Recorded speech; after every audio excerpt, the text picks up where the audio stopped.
Welcome to the World of Horror Podcast, episode 113. I'm Mom. And I'm Mac. This is the podcast where we share our love of international horror. Fear is universal, but we are not afraid of subtitles. WoHos! This week, it's Mom's choice of genre, and I have chosen movies about possession. We reviewed The Exorcist from the US and The Wailing from South Korea. Before we get into it, fair warning, these discussions will include spoilers and language which may not be suitable for all listeners.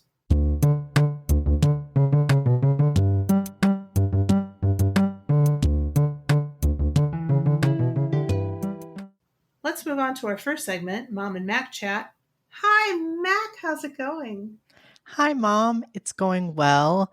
My cat just pooped, so I'm flying high. Nothing can stop me now. Maybe you should explain that to the WoHos. For those who don't know, my beautiful cat Branwyn, who I've had most of my life, is old and has a lot of constipation issues. And lately it's just been getting worse. So like 2 weeks ago, I had to take her in for the vet. She's had 2 enemas in like the past year or something. I don't know. And I had to take her last week to the vet, and then she hadn't pooped since then, and I was getting really anxious. But while we were recording, she pooped. And now everything's okay. So honestly, that's like been the only thing I've been thinking about recently is my cat's poop. So I'm feeling great. How are you? I'm good. I had a really productive day. I've actually been doing a lot of things right lately. Nice. Yeah, like food has been pretty good. I went for a walk earlier. I finished up most of my grading for this semester, and I want to do it. I go back to school soon, like 2.5 weeks, but before that, I want to do at least one thing, and that is organize my kitchen and maybe get rid of stuff that I never use. And there's a Facebook group I found called Buy Nothing, and it's neighborhood based. So you can ask for stuff, or you can, offer stuff completely free. And so I've already let go of some stuff. That's nice. Yeah. Yes, I feel pretty good. I've also gone back to a 12-step program recently, and that we were talking before about social anxiety. So that's there, but I'm not letting it stop me from going and interacting with people. And nice. So that's a good thing. I was in the shower earlier. For some reason, I was thinking about Kurt Vonnegut. Did you ever read Kurt Vonnegut in high school? No, I don't think I ever read him in high school. I don't think I've read a Kurt Vonnegut book, which I know I've been recommended by Alan and a bunch of people. Yeah, I was just thinking that I might want to download some if they're available. But for some reason, I just remember this one part where there was a scene where somebody had to get up and give a big speech, and he had all this anxiety about getting up in front of a crowd, and then he got up and he gave this wonderful speech, and the narrator tells us that's because a few years earlier he had taken a public speaking course. And I just think it's kind of funny. Like, I feel like that about my life sometimes. It's like, oh, I actually can do certain things because I've prepared for them at an earlier point in my life. But like right before the moment, it's like, you're not sure if you can do it or not. Yeah. I don't know I hate why I was brains. thinking about that, but like, it's so, like, we're so capable of so many things, and then like your actual brain has to come in and be like, you're not though. It's like, can I just go and do the thing? Like, why are you antagonizing me? why are you messing with me, man? Yeah, like, why is my brain on hard mode? Like, I did not ask for this. the last time I went and saw my therapist, I was a little bit pissed off because, as a lot of WoHos out there know, I've already, I've talked about it a lot. I have issues with food, quite a lot of issues with food. So I walked into the office and they had a candy jar, like right at the reception. And Mm-hmm. it made me kind of mad. Like, well, why Yeah. are you doing this to me? They're not doing it to me. They're just like trying to be nice. Because a lot of people don't have problems with it. But I said to her, I hadn't even been thinking about candy. And then I saw it, and now I can't stop thinking about it. But, I can also do that trick where I'm just like, well, if I hadn't seen it, I wouldn't be thinking about it. So, Yeah. but it's rough. I do that all the time, or I used to do that all the time when I was a kid. When I got scared by things, is I was like, before you watch this movie, you did not think a cloaked murderer was going to come kill you. And now you do. What? Let's just pretend you were that person. And then I had a thought last night, because sometimes just I really do hear things that are not there, at night especially. And but I feel like the difference between a person who has anxiety and a person who doesn't is like, the person who doesn't have anxiety thinks they hear something and they're like, well, it must have been nothing. But the person with anxiety is like, but was there something? No, there wasn't. But what was there? And was it worse than I originally thought? No, it wasn't. No, but I think there was. It's just like, shut the fuck up. Like, just go to sleep. Because it's just like, Yeah. I don't know. But stupid brain is just like, well, but what if there is? Yeah, what if? Like, I don't know. What am I going to do? Yeah, you get to a wall where you're just like, well, I guess I'm dead then because there's nothing, I don't know. Yeah. Yeah, that happened to me recently. I heard something weird, like in the background, and I'm like, whenever I hear something weird in the background, I'm like, oh, it's Rosie, my cat. She's doing Mm-hmm. something. But I could see her, and she was in her cat tree sleeping. So I'm like, well, Oh, wait. fuck. So it was eggs that I was boiling on the Oh. stove in the other room. Yeah. Yeah. So usually, yeah, I know, but I do the same thing, especially if it's a weird sound that you're not accustomed to hearing. It's just like, what the fuck? Yeah. Yeah. I had a thought the other day, and actually, I have such good friends. They weren't even like, you're a Looney Tune. But I was telling my friend Pierce about this. I was just like, how cats get the zoomies, or like, they'll just like Mm-hmm. stare into the middle distance or whatever. And I'm like, I don't think my place is haunted by people, but the people who lived here before lived here for 12 years. And when when they were here, they had 4 cats. So it's Mm. not inconceivable that there are cat ghosts in my house. That could be true. Nothing I can do about it. Yeah. I feel like a cat ghost would just be slightly mischievous, Probably, That's yeah. like your classic poltergeist. That's what cats do, is like knock something off the mantle. Just a cat ghost. Just a cat ghost. Yeah. I was thinking, like, why would a ghost do the shit that ghosts do in movies? What would it get out of it? Like, for example, like what? What Like were you flicking thinking? the light switch on and off. Oh, Like, right.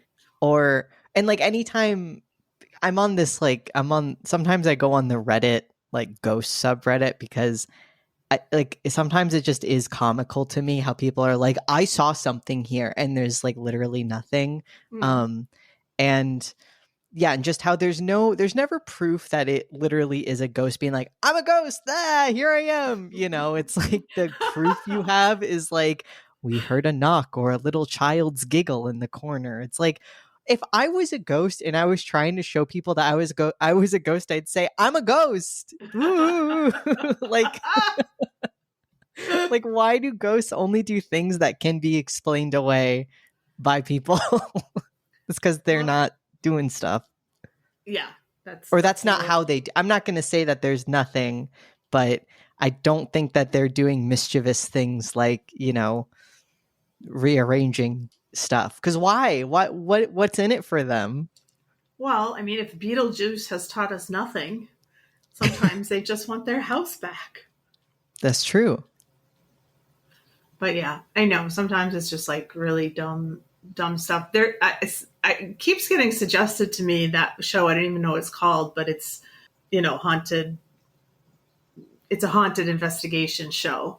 Mm, It keeps getting suggested to me, but I'm just like, I'm not interested, me because neither. what is that going to do for me? Yeah, I feel like it will only give me more things to be like, like my brain will, even though I'm skeptical at night when I'm trying to get to sleep, I'll be like, well, is that the thing that was in that show? Yeah, So I don't need that. no. There is a good show that I was watching. I don't know if you would like it. I don't.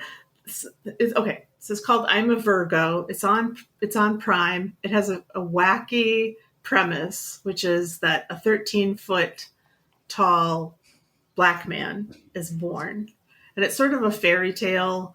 And it's by this guy Boots Riley. It's only his second thing that he's ever done. The other thing that he did was called Sorry to Bother You, with Lakeith Stanfield and, unfortunately, Armie Hammer. Oh, I love that movie. Do you? Oh, Yeah. Oh, That good. movie's so good. Nick. But you know what I mean? It's like you can't recommend it to everybody because it's so It's weird. very surreal. Yeah. Yeah. I know. But it's like, so good. Everybody should so watch it. Good. Oh, I'm so happy. It's like one of my most favorite things that I've watched, like, in the last 5 years or whatever. I love it. I didn't know anything about it, and I watched it at my old job because I just wanted a movie to watch, and I was so pleasantly surprised. I was like, this is so weird. It was amazing. Oh, yeah. I just, like, rewatched it today. Mm-hmm. I've got, like, maybe 3 episodes left of the show I'm a Virgo. But, yeah, well, if you like Sorry I'll to watch Bother it You, then. you should watch it. Yeah. Oh, God, that makes me so happy, because I just feel like he's not for everybody. Yeah. Riley, but he makes such cool shit, and it's like matches my brain. It's very pleasing to me. He conveys ideas in a really good way. Like, yes, there's so many real things to get out of Sorry to Bother You. Yeah.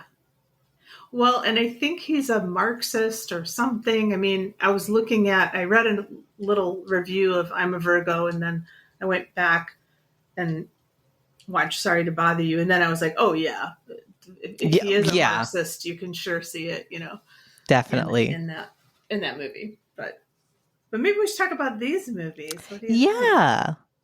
Let's do it. Okay, so you have volunteered to tackle The Exorcist, Mac. Yes.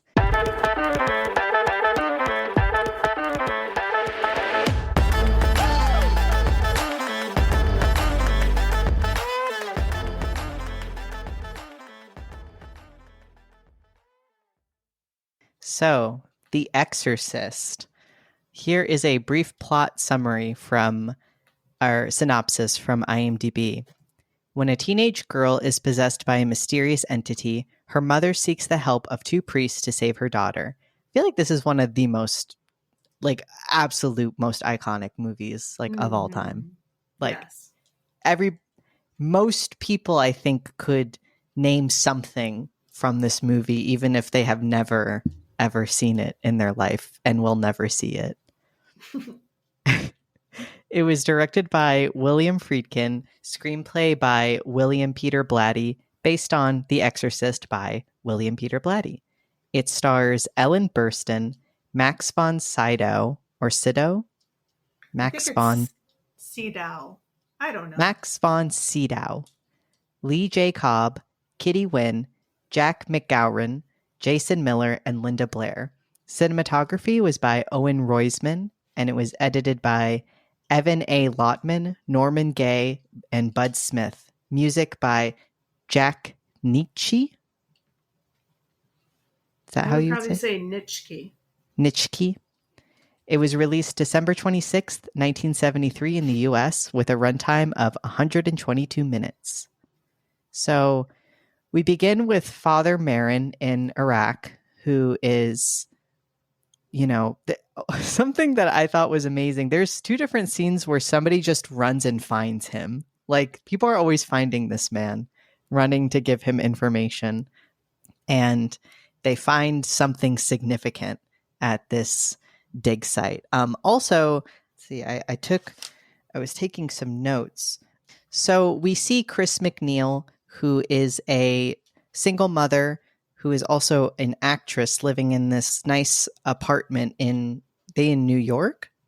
I think it's DC. There's some rattling in there. She thinks it's rats, but one of her maids, Carl, insists that it's clean. The dialogue in this movie is just really good. I don't know. Like, just even this convo, she's, it's rats. He says, "Ma'am, there's no rats." And she said, I don't remember exactly what she says, but it just feels really natural, or movie natural, I should say, but it's enjoyable. We then see her shooting her movie, and then we get a glimpse at the cute Father Karras, who is among a crowd of people that are watching her. She walks home, and the Exorcist theme starts up, so stuff's about to happen. It's Halloween, and she gets invited to have dinner at the White House. She's with her daughter, Reagan. They have a nice convo, and their relationship is so sweet. I felt like it was so good. I felt like this was a good portrayal of a mom and a daughter, not too cheesy. I don't know. Very, very sweet. Like, I liked them. I like all the characters in this movie. I also wrote down, because we see this like statue of Satan with Father Marin in Iraq, and he's got like the biggest dick ever. Why is this a thing? Like, what? Well, do you remember this? No, I didn't see his dick. Well, it was like giant, like a giant erection. Just really? Like, yeah. Well, I don't know. I mean, thinking about the devil with like witches, there's all this like, women were always being accused of like having sex with the devil, or like licking his asshole or something like that. What? Like, oh yes. Whoa.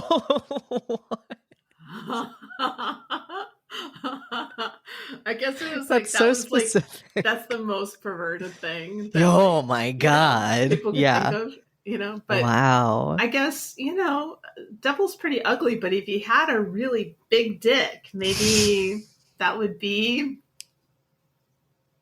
It's just like insane to me that they'd be like, "This is the most evil man ever." Also, his dick is huge, hung like a horse.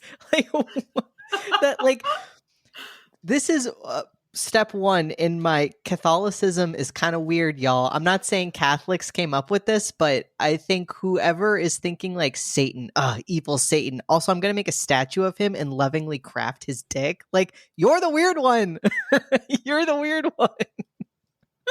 Well, okay. I don't know how I missed this, dick, but I mean, and not to jump ahead too far, but I mean, everything that Reagan says when she's possessed by the devil, very sexual and nasty. So yeah, but I'm just thinking of the person who made the statue. Just like, can't forget this part.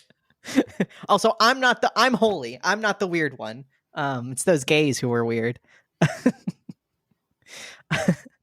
So. Also, the styles in this movie are great.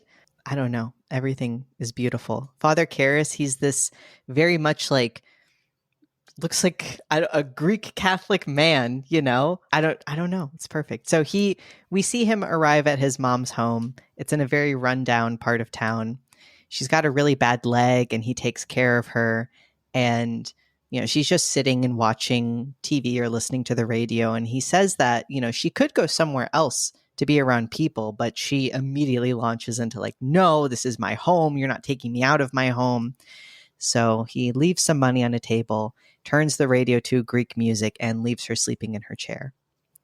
Next, we see Reagan talking to Chris, and she says she found a Ouija board in the closet.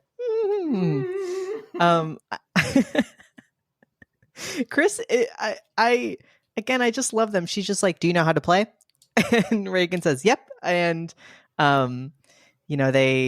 she asks, "Is my mom pretty?" or something like that. And the planchette won't move, and she's like, "Oh, come on, don't be mean. It's cute."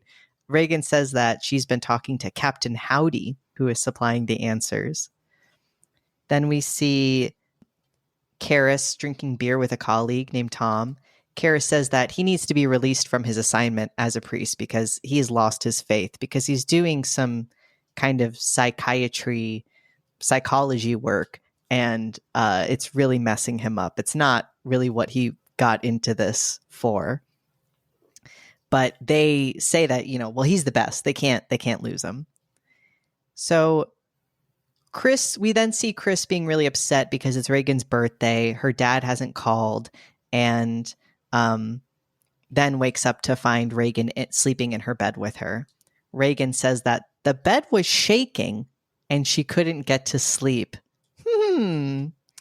Chris is hearing strange noises in the attic again and actually goes up there, which, hold up, she is so brave. I was just thinking, sometimes I the other day heard a little bit of a thing in my attic. I'm not going up there. No. Like, you can't. I have no plans to ever go in my attic. Don't go. No. Don't. I mean, why would you? It's scary. My attic has been gone into once, and it's because Kimmy came over once, and I said, I'm not going up in that attic. And she said, okay, I'll go, because she's an amazing weirdo, and she went up there and checked everything out. So I know what it looks like up there. I don't have to go. But yeah, Chris, in the middle of the night, goes up into her attic. She sees the rat trap, but they've not been touched. She's holding a candle, and the flame suddenly just explodes, but then it's cut off as we see Carl, her maid, behind her on the stairs, and he goes, you see? No rats. She's like, yeah, I can see that. Later, we see Tom at the church is bringing flowers to decorate the stage. He looks, and to his abject horror, the statue of Mary's been desecrated with bloody, horny appendages coming out of her breasts and tummy. Can't do that to Mary. So Reagan is now kind of going through it, and she begins getting all of these tests. There's a lot of like kind of little funky stuff like this. Like, there's a flash of the devil's face, and like this also happened in Dimmy's dream. There was just a flash of a devilish face. Oh, also something I wrote. Chris just like always has one cigarette by the bed. Which I just think is such a weird detail. It's just like one single cigarette. And also, I do think Linda Blair, such an amazing child actress. Like, she just kills it in this movie. So we do see Chris smoke a couple of times, I think. Mm-hmm. And it's 1973. That's what they do. Everybody was smoking. I mean, I loved it when somebody lights a cigarette in a very weird place. Like, I don't know if it's Demi lights a cigarette like at church or something. I was just like, oh, okay, yeah. Yep. It's the 70s, so.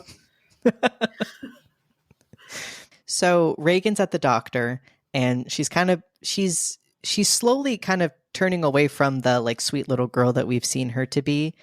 The doctor's, doing those movement tests, like hitting, their joints with something. And she says, I don't feel anything, and pulls a thermometer out of his hand. So now she's just kind of being, but like kind of a normal, just like little shit of a kid. He tells Chris that he thinks Reagan has a, quote, disorder of the nerves, and prescribes her Ritalin. And, I don't know. I just like this little convo. It felt like a really real convo. He's like, well, it's a stimulant. And she's like, a stimulant? She's off the walls already.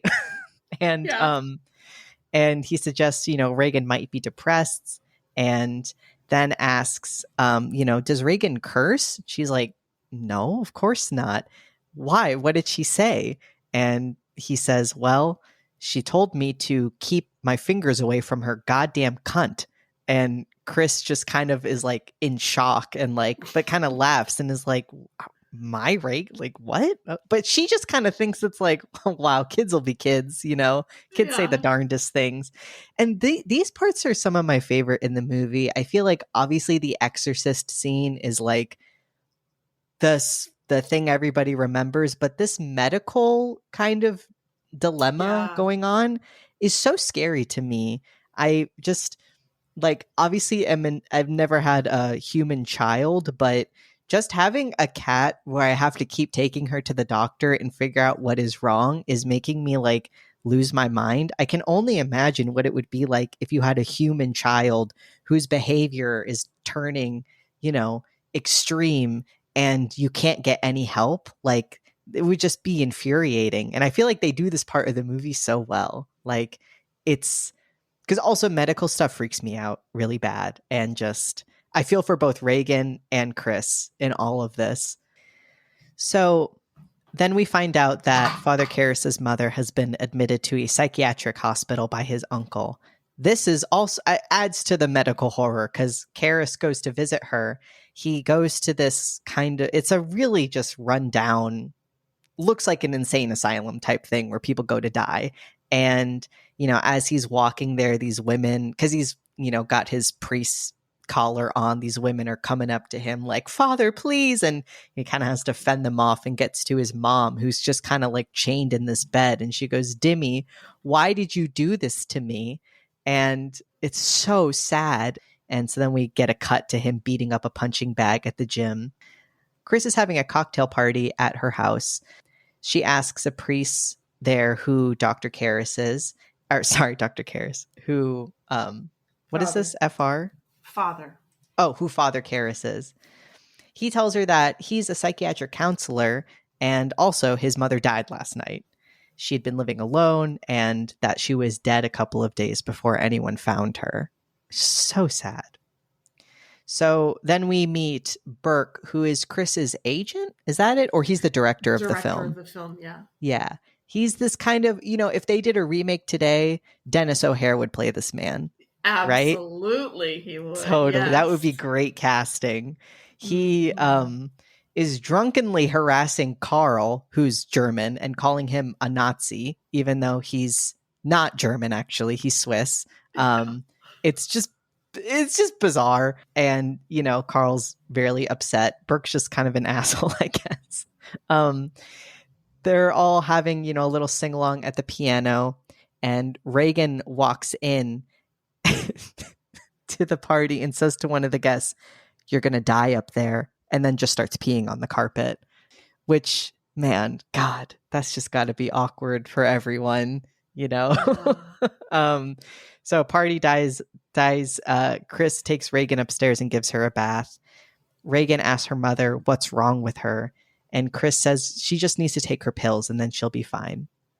Later, Reagan calls her mom back to her bed, and Chris literally sees the bed bucking and shaking. Like, oh, she really meant it was shaking. Yes. We get another cut to Karras. He's feeling really bad because he thinks he should have been there for his mom. We get this dream where, he's running and he sees her kind of by this station and she's waving at him and calling his name. And then we see the flash of the demon face. We then cut to Reagan is having a meltdown at the doctor's. They think that there's a disturbance in her temporal lobe.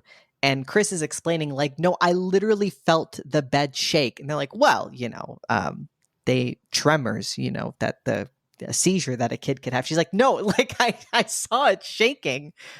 And, they argue, it's not the bed, it's her brain. She's got a seizure disorder. Who knows?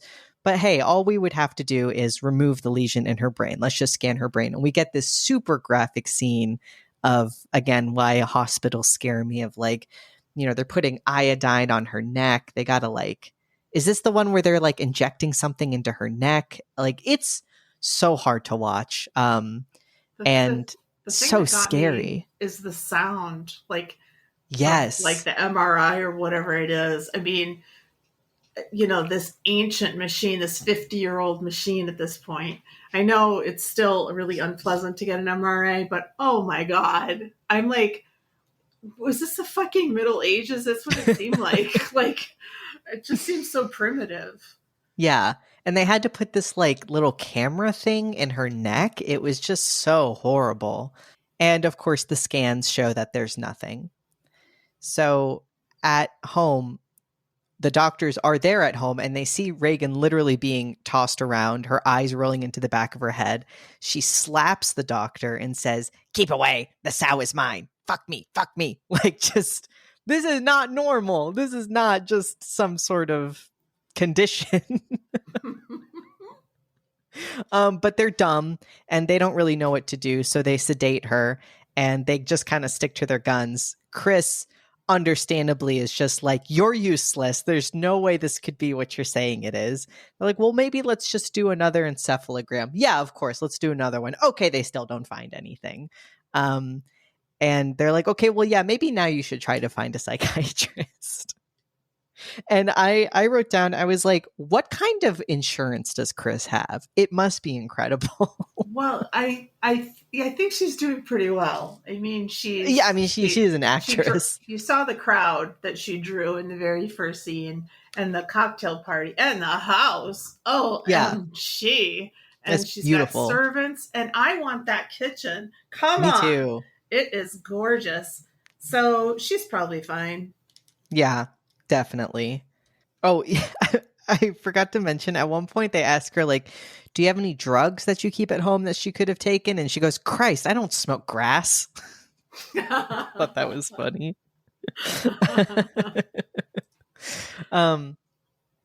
So Chris gets home, lights are flashing in the house. So things are not right. Yeah, so that evening, I guess she was going somewhere and Burke was going to watch over Reagan. But when she goes home, the lights are flashing and nobody's there. Her babysitter, says, yeah, well, I thought I could count on him. And she's like, yeah, well, I guess you counted wrong. But the window is open in Reagan's room. So something is wrong. We also see like an ambulance as Reagan's driving home. So something has occurred. Who's Chuck? I don't know who Chuck is. I think this might be like the only time that we see him. Oh, okay. Actually. Just somebody. So somebody in the biz tells her that Burke is dead. He fell down the stone steps and broke his neck. And then we see Reagan spider walk downstairs backward and just vomit blood. Anything that could go wrong goes wrong. It's so scary. It's so scary, and I totally forgot it, and I was like, holy shit. Yeah, I rewound it multiple times because I was like, it's so gnarly. Just scuttling downstairs. It's so scary. There's something about that pose, of just, it's kind of like, why would a devil ever make somebody do that? And it's just because it looks creepy. Like, why did the Grudge lady do that? It's just because it's scary. But it is. So then they get a psychiatrist and they hypnotize Reagan because they think, okay, maybe there's some sort of split personality thing going on. And under hypnosis, Reagan says that she doesn't want to let, the other side come through. And the psychiatrist asks, who is in there? And this scene is great because like they do some sort of effect and her face just kind of like turns into like a demon face, like like you hear that noise, and then she squeezes the guy's balls and attacks him. Oh my god. And they still want to say it's just, yeah, this is normal split personality. Yeah, that's the thing that happens. So then we meet Detective Kinderman, who is investigating Burke's death. He approaches Father Karras, who's out for a run. Again, this movie's all about people finding people without cell phones. I don't know how he found Karras, but he just did. And asks him he wants to talk about Burke's death and wants to know if he thinks the desecration in the church and Burke's death have anything to do with witchcraft. And then mentions that Burke's neck was turned all the way around, which apparently is like a 1 in 10,000 chance of happening. I'm like, chances has got to be smaller than that. You're telling me 1 in 10,000 people falling down the stairs, their neck's going to turn all the way around?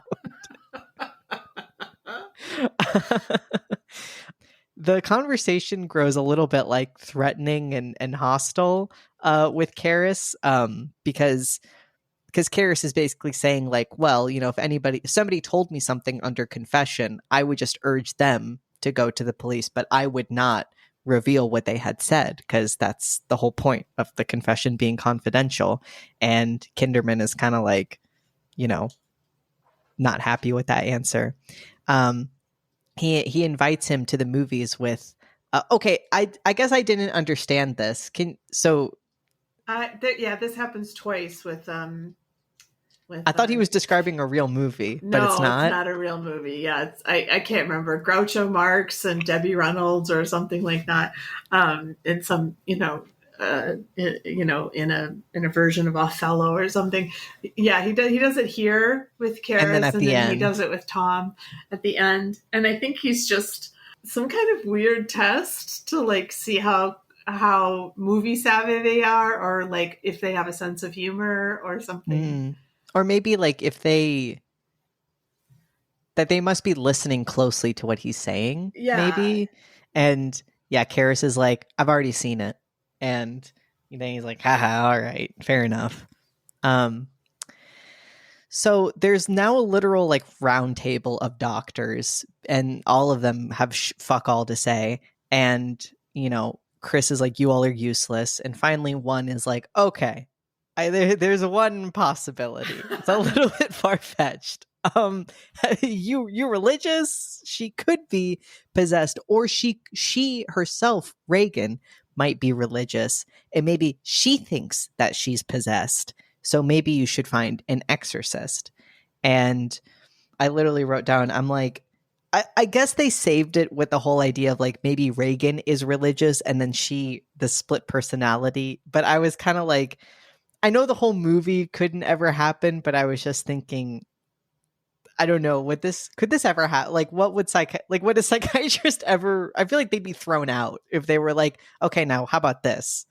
Talk to a priest. But it's a movie, so obviously. I mean, on the show Evil, they sort of explore this idea, and this idea comes up again that like Mm-hmm. if the patient believed themselves to be possessed, that could explain the behavior. Yeah. So maybe at least in like movies and in TV lore, it's like, an established thing, but I don't know in terms of actual psychiatry. Yeah. Has this ever been proposed? I was just like, I'm curious, like, Yeah. has that actually ever been a thing where somebody like ordered an exorcism just to kind of, I don't know, go along with the patient's delusions? Yeah, like Karis is so resistant to this idea. He keeps saying, like, well, we're not quite there yet, but he just keeps saying, this is like ancient stuff. We don't do this. This is like ridiculous. There's something wrong with her brain. Yeah. Like there's a I do, and physical cause. I do like that. Like I love Karras in this movie. I feel like he's such a great character, and I feel like it almost lends the exorcism, an in movie credibility, since it isn't a thing where they're like, well, yeah, we. I mean, they obviously do have a guy, but like that everyone there is like, that's mumbo jumbo. Like that's not a thing that actually happens. I feel like, I don't know, that's a great detail that they did. I feel like some movies now, it just seems so out there because it's like, well, yeah, we got a whole exorcism department over here. Yeah. So Kinderman goes back to the steps where Burke fell down and finds a clay icon, which is the same as the one that we saw in Iraq in the beginning, that I presume is, like the icon of Satan. The same one with the huge dick. Chris then confronts Carl because she finds a crucifix under Reagan's pillow and, says like, hey, if you do anything like that, you got to tell me. Kinderman then questions Chris about Burke and doesn't outright, say that it could have been Reagan, but just kind of runs through an idea how Burke could have been killed and thrown out of the window. He's like, because he could have come out of, your daughter's window and, was killed and pushed out. But, then a man must have been in there who did it. So just kind of insinuating that it was Reagan. And, he checks out some of the stuff on her windowsill and asks if he can have an autograph for somebody he knows. And when she asks who to make it out to, he's like, okay, actually, it's for me. So she writes him a little thing. And as soon as he leaves, she kind of like has a little bit of a breakdown because she understands what the insinuation was and believes it. She's like, okay, yeah, no, I could totally see how, my possessed daughter could have done that.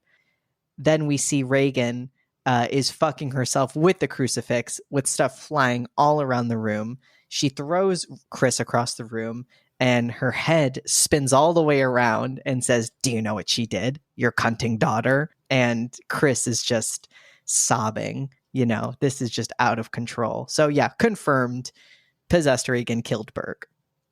So then we see Chris has kind of got the whole like sunglasses, thing made up. She's got a huge bruise on her face. Karis finds Chris and approaches her and, asks, introduces himself, and they start talking, and Chris finally gets around to asking how one would go about getting an exorcism. And Karis is like, you don't. That's not a thing that we do.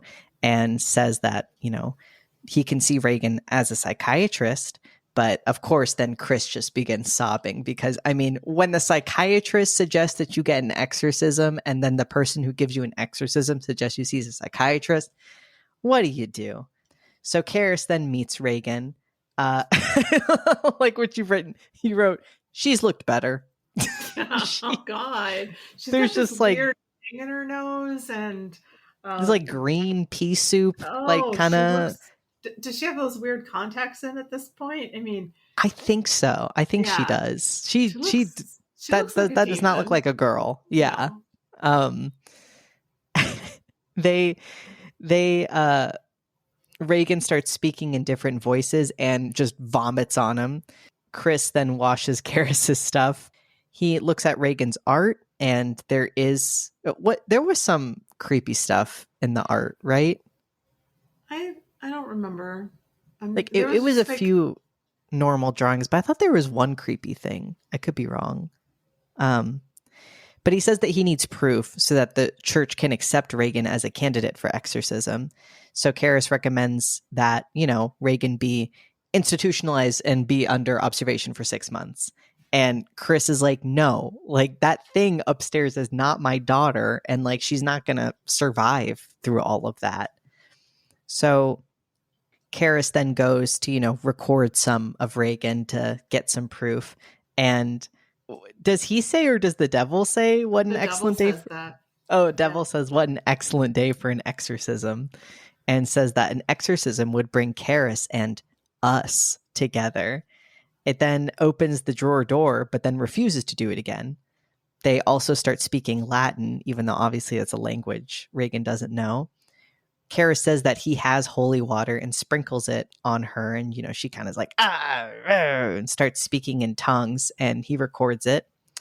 And I think also it mentions his mom being dead in that moment. Yeah. Which is weird.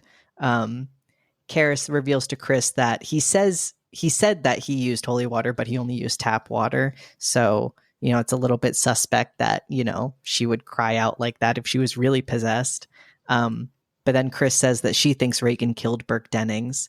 And when Karis goes through the recording, it reveals that she was actually speaking English in reverse. And it said, give us time, killer, I am no one, fear the priest, Marin. And who's Marin? Oh, our boy from the beginning, looking at that huge dicked statue in Iraq.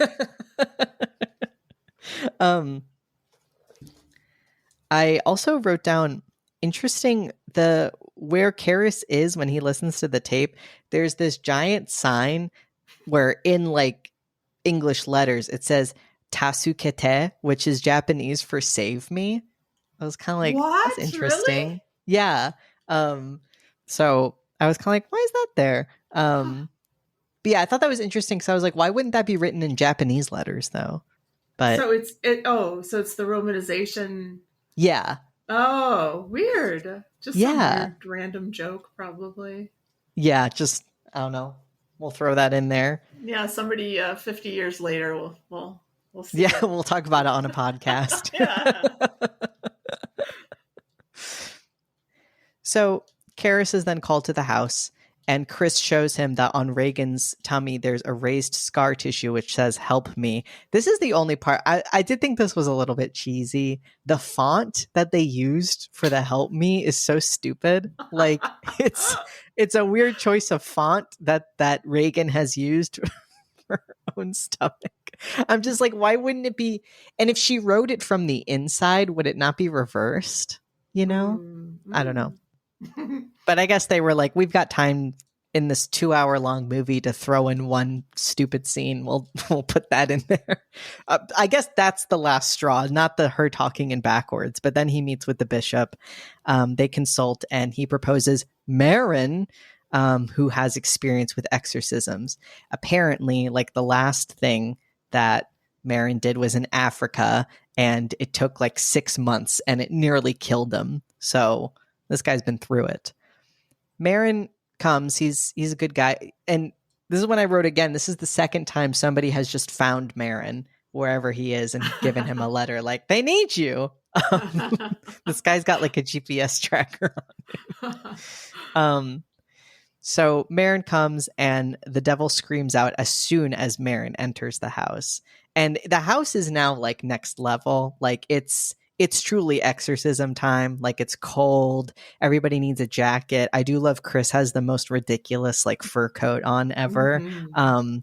And isn't it also that the guy who plays Marin is like a lot younger than, Yeah, yeah. he's supposed to be in his 70s, and he was actually 43. Mm. And Ellen Burstyn was 40. So Max Oh, was only 3 years older than Ellen Burstyn. interesting. But he had this like makeup that was awful, and apparently it was awful when they were shooting. Like I don't know if they Really? were in Iraq, but wherever they were shooting, he had to wear this makeup, and it was just like miserable. I bet that would be so hot. Oh my god. And I think it looks pretty good.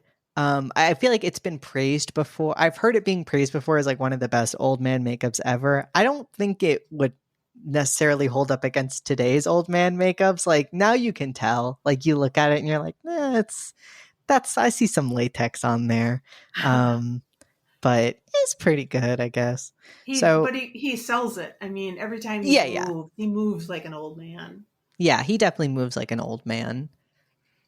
Karis tries to tell Marin about the case, and is like, I think there's 3 different personalities, and Marin's like, nope, there's only one. And Marin's like been there, done that. He knows what's up, and he tries also to warn Karis. He's like, don't converse with it. Like it's going to. I loved this scene. He's like, it's going to tell you lies. It's going to tell you truths, things mixed in, and you just can't talk with it because that's how it's going to get in. And so, when they finally get into the room, the devil, is just swearing. And I think Marin has an effect on the devil, like just his presence. yeah, like Is they've met before, it Yeah. seems. And, he says, your mother sucks cocks in hell, Karis. Pretty classic line. The bed is shaking and rising. Dimmy is in a trance, starting to believe that Reagan is. like he's really understanding that she is possessed. But I thought he kind of knew before. Like was he? But he's like frozen. I mean, he's just like, oh my god, like Yeah, this is really happening. happening. Yeah. Okay. And he has not mentally prepared himself for the devil because he keeps talking back to it. Reagan, is calling them bastards, stop praying. She's got this nasty, long and gross tongue. She's got all this green ooze dripping out of her mouth. So gross. Yeah, as soon as Marin comes up, she just like blit, like, gets some green pea soup on him. And I thought this was nice. Karis cleans his sash for him. The devil laughs, calls Marin the F slur. Like, it's just getting crazy in here. And Karis really has kind of turned now just into like a little puppy. Like he's just like, I was not prepared for this at all. Reagan's spinning her head all the way around. The priests are praying. I do like the holy water that Marin has. It's this cool little like orb bottle. He's got the whole look down. He's the guy. So, now the devil again is talking to Karis and is like, you left your mother to die, blah, blah, blah. He's like, no, it's not true. She starts floating up into the ceiling and we get the classic, the power of Christ compels you. And as they're doing this, like, and flicking like water at her and stuff, like all these sores begin to open up. And when she floats back down, she's in like a crucifix kind of position. So Karis reties Reagan's wrists because during all of the cacophony earlier, she, got undone. But as he's doing her legs, she knocks him down and the whole room goes crazy. She rises up on the bed and the figure that Marin saw in the desert with the huge dick appears. I swear, go back. You got to go back. I will go back, yeah. Because I just was shocked. I just was like, this is so specific. Well, it makes sense because I'm like, why are they spending so much time on this shot? Like, we get it, okay. There's this like spooky, statue in the desert. We get it. I'll go back and watch it. Mm-hmm. So the boys are like, let's take a little breather. Karis asks why Reagan. Why is the devil doing this? And Marin says, I think the point is for us to despair and to reject the possibility that God could love us. And, I actually, this moment, a lot of times I have never truly understood the whole entire reasoning over like the devil and whatnot, like the idea of why is there a devil if God is so like caring. But I don't know why it took this movie to kind of maybe get it a little bit of the idea of like he's fucking with you so bad that you're like, there's no way that a god could do this, and then that's the devil winning. I was like, oh, okay, I guess I see now. I get it. I get what people are saying. Like I'm not a Christian or not a believer or anything, but I was like, I get the argument now. Yeah. I understand it now. Of like the devil is acting through Reagan to make all these people suffer. Because they're like, why would this happen to a child? And then that's the whole point. Like, it wouldn't take over Karis because that would make more sense in a way. And his whole thing is chaos and evil and whatnot. Marin excuses himself and takes some pills. Do we know what these pills are? No, just old man pills, I think. Okay. The council that met to suggest that they do an exorcism, somebody was like, is he too old to do this? So I think this is just, Yeah. And again, I forgot to mention earlier, there's a great scene where, Chris, when she meets Marin, gives him some coffee and she's like, do you want some like brandy in that? Or is that like not allowed? And he's like, well, it's not, but I'm cool with it. And I like, I don't know, they really humanize these characters so much of like, yeah, this man has clearly been through it. If he did this for 6 months, makes sense that he'd be like, yeah, you know what? Please pour me something. And everybody's just so understanding of everything and like understanding of people's vices and whatnot. I felt like, I don't know, it's a movie that really sees people as people. So Karis goes back into Reagan's room and sees his own mother sitting there on the bed. The voice of Karis's mother then comes through and he says, you are not my mother. And Marin's like, Karis, get the fuck out of here. Marin then sprays Reagan with holy water, kneels at the bedside and prays. Chris goes over and asks if Reagan is going to die and is it over? Karis says no, then climbs up the stairs to Reagan's bedroom. And Kinderman also stops by because he's, nosy. When Karis goes back into the room, he finds Marin has died. Yeah. Kind of sitting in the same bedside position, and Reagan is just giggling. He then just starts wailing on Reagan, just attacks her and punches her, and he yells for the demon to take him, to come into his body. And begins to try to strangle Reagan, but then throws himself out of the window and down the stairs. Reagan then starts crying for her mom, which is kind of the first time that we've, seen Reagan act normal. And Chris then cries as she holds her. Karis's friend Tom sees him because Karis, has fallen down the stairs and is kind of in like this bloody heap. And I don't know why Tom's there. Like, I don't know how he made it there, but he is very opportune. Goes up, takes Karis's hand and asks if he wants to make a confession, and then absolves him of all his sins. So I guess that's it. The ending does kind of confuse me a little bit. Like, it does kind of feel a little bit like, it feels like a lot of buildup and then just nothing, Yeah. Somebody mentioned that. I heard somebody say that on a podcast. But yeah, it is like, kind of weird and abrupt, I guess. Yeah, it's a little bit like deflating. Like, there's no real big, like, something, like, there's no big moment with Reagan of like, and the devil leaving her. It's just suddenly like, Mom, okay, I'm back now, So lastly, we see Carl packing up the car because they are going to get the fuck out of there. Karis's friend, Tom, is hanging around the gate. Chris tells him that Reagan doesn't remember anything. And when Reagan sees, the priest collar on him, she kisses him on the cheek and tries to give him Karis's rosary, which she found. Or no, it was just a necklace. I don't think it was a rosary. It was just like a necklace he had. But he says that she should keep it. And as they're driving away, Reagan waves at him from the back seat. He walks back to the top of the stairs where Karis died and then walks away. And then the last thing we see is the conversation with Dyer and Kinderman. And Kinderman does the same joke, about like, hey, you want to see this movie? And he's like, oh, I've already seen it. And then they laugh and go have lunch. Yeah. And that's the end. Good job, Mac. Oh, thank you. That's really good. No, I mean, that's like, there's so much in this movie, and it's just like... It's a long movie. It is long, but I really liked it. Like, I was surprised at how much I liked it. Me too. I mean, I've seen it before. This is maybe the 4th or 5th time I've seen it, and it's the only time I've liked it. So I guess... Wow. Yeah, I mean...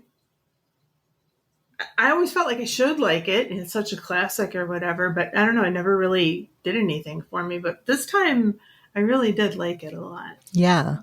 I don't know what it is, but yeah, because when I watched it when I was a kid, I just had the thought, because I feel like, well, for me, I had always heard like, when this was released, people were throwing up in the theater and couldn't bear to watch it. And then when I watched it, I was like, what the normal ass movie to me? Because obviously now every movie is like that, and I think those stories are probably still over exaggerated, but I do feel like it is a good movie though. Like, oh yeah, I don't think it would have me like crying leaving the theater, even when it was released, but I feel like it would be really scary, if you had never seen anything like that and nothing like that existed.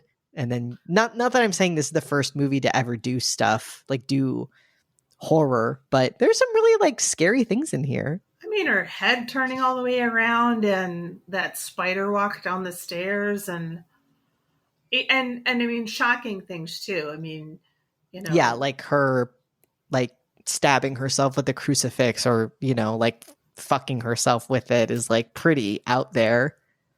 Yeah, and then she like pulls Chris's face into her crotch and she's like, lick me. It's like, Ugh. Like this is really shocking stuff. And yeah, just trying to cast your mind back to like, for like you said, the mother saying, I don't even smoke grass. Yeah. So we are talking about, basically a whole other historical time period. Culture was totally different and yeah, I did like it that like Chris is an atheist, Yeah. I mean, she's secular. I mean, she doesn't have any attachment to anything religious, you know. Yeah. She's not angry or anything. She's not, you know, but She's just she not just doesn't. religious. No, she's not like doesn't have any faith. I really like that. And I loved her character. She's such a good, it's so refreshing when you have, because sometimes so often in a movie, like, okay, whenever there's a family unit, and I guess she's like a single mom, so you have less of this, but there's so many times in movies where there's obviously something wrong with one of the characters, and for some reason, another character in the family unit just isn't like believing it, despite all the evidence. But it's done so well here because Chris is like, there is something wrong with her. Like and nobody else will believe her. And I feel Yeah. like it makes so much more sense. But I just hate it in a movie when, like, let's say there's two people living in a haunted house and one person's like, no, this place ain't haunted. And it's like, how would you say that? You're in the haunted house. But it's that infuriatingness of like, no, there's clearly something wrong with her is good here because you're on Chris's side, and like, but you also understand that like no normal person would be like, yeah, she's possessed by the devil. Like that would make you a psycho if you said that. Yeah. So I feel like all that's done in a way that's not too infuriating. Like you're frustrated, but you're not like, I can't stand this. Like sometimes movies just take it too far where I'm like, this isn't even enjoyable. Just get to the part where they acknowledge there's something wrong with her, Yeah. you know? Yeah, I know. I just watched the first Insidious movie again, and it does take a long time, I feel, for Rose Byrne to be like, okay, yeah, there's something here. Yeah. Or no, it's the other way around for Patrick Wilson. Patrick Handsome to be like Patrick Handsome to believe her. But then once like I don't know, they he's hypnotized or whatever, he's like, oh yeah, okay, yeah, this is a thing and I get it. I have to go save my son in the further or whatever they call it. I mean, he does come around to believing it, but yeah, takes a little bit too long. Yeah. It just is frustrating when you're the moviegoer because you're just like, I know something's wrong, okay? Like, this conflict's doing nothing for me. Like, but this conflict works because that's part of why it's so frustrating, if that makes sense. Like, because that whole thing of going to doctors all the time is a thing I feel like so many people can relate to. It's just that in this case, she's possessed by the devil. But I would love it if there were a movie, and maybe there already is, WoHos, get in touch, where somebody, one person says to the other person, we have ghosts, or, there's a demon that's like in the room, and the other person goes, okay, here's what we got to do. Like, just like, right? Just like totally signs on, like immediately. Like, can it just get rid of all the rigmarole? Like, it's just so like, it's just so annoying when we know. Right. Well, here's some trivia. The scene where Reagan projectile vomits at Father Karras only required one take. That's great. The vomit was intended to hit him in the chest, but the plastic tubing misfired, hitting him in the face. His reaction of shock and disgust while wiping away the vomit is genuine. And Miller admitted in an interview that he was very angered by this. Listen, I get it. Yeah. That wouldn't be fun. Due to death threats against Linda Blair from religious zealots who believed the film glorified Satan, Warner Brothers had bodyguards protecting her for 6 months after the film's release. What the fuck is wrong with people? That's a child actor. What? And why would you go after her and not the filmmaker? Like, totally. Why would you go after the child playing a role? Like, if you're going to be mad. That's so... We got to get bodyguards for a child? That's ridiculous. On the first day of filming the exorcism sequence, Linda Blair's delivery of her foul-mouthed dialogue so disturbed the gentlemanly Max von Sydow that he actually forgot his lines. Oh, sweetie. Jason Miller stated that he had a verbal confrontation with William Friedkin after the director fired a gun near his ear to get an authentic reaction from him. He told Friedkin that he is an actor and that he didn't need a gun to act surprised or startled. Yeah, that's pretty fucked up. That's really fucked up. There was a lot of fucked up shit that went on. I mean, I'm pretty sure that Blair and Burstyn were seriously harmed. That's horrible. Like, when Burston movies flies are across not the worth that. no, when Burston flies across the room, Mm-hmm. she hurt her back really bad. Poor Um, thing. yeah, That's horrible. Like, and when Blair is like going like sitting up and then yeah, being and thrown back, that I think that also fucked up her back real good. that's horrible. Like, hey, Yeah. directors, nothing is worth harming your actors. It's the same, to me, it's the same principle of, like, if your business can't function unless you pay your employees like a sub Livable. if your business won't work unless you play sorry if your business won't work unless you pay your employees something that's not livable, then you don't deserve to be in business. And that's just like, no art is worth this. Like, Yeah. same thing with fucking, The Shining. Like, it was not worth, like, putting what's her name, Linda Blair or Ellen no, Burstyn. Oh, in The Shelley Shining. Duvall. Shelley Yeah, it Duvall. was not worth putting Shelley Duvall through that. Like, not at all. Like, No. it's we as moviegoers will be fine. We'll deal with it. Like, nobody's gonna go, he didn't look as shocked as I thought he should be. I think I they should have feel fired a like gun in his ear. I mean, also, I just feel like if it takes you 100 takes to get what you're after from your actor, you're not communicating well with your actor. That's on Yeah. you. Yeah. You should never be blowing up at them. Like, don't be putting them through harm. Ugh, that's just horrible. The bedroom set had to be refrigerated to capture the authentic icy breath of the actors in the exercising scenes. Linda Blair, who was only in a flimsy nightgown, says to this day she cannot stand being cold. See, yeah, okay, again, we don't have to do that. We do not have to do that.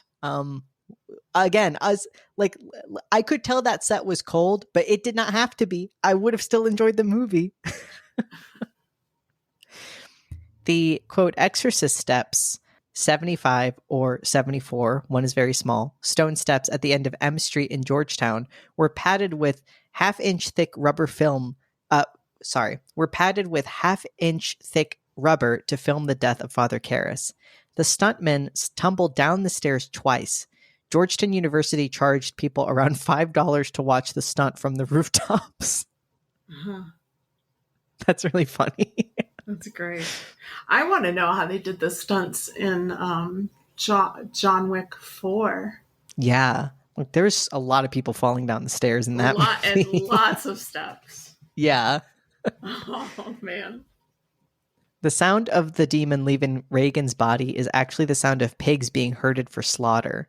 This alludes to a story in the New Testament where Jesus cast out several demons, collectively called Legion, from a man and transfers them into the bodies of pigs. The pigs are then drowned, similar to Father Karras dying after accepting the demon. The It's demon not that really similar. I'm sorry, it's not really similar. Oh. Right? I mean, in the story, I guess that the pigs are drowned, right?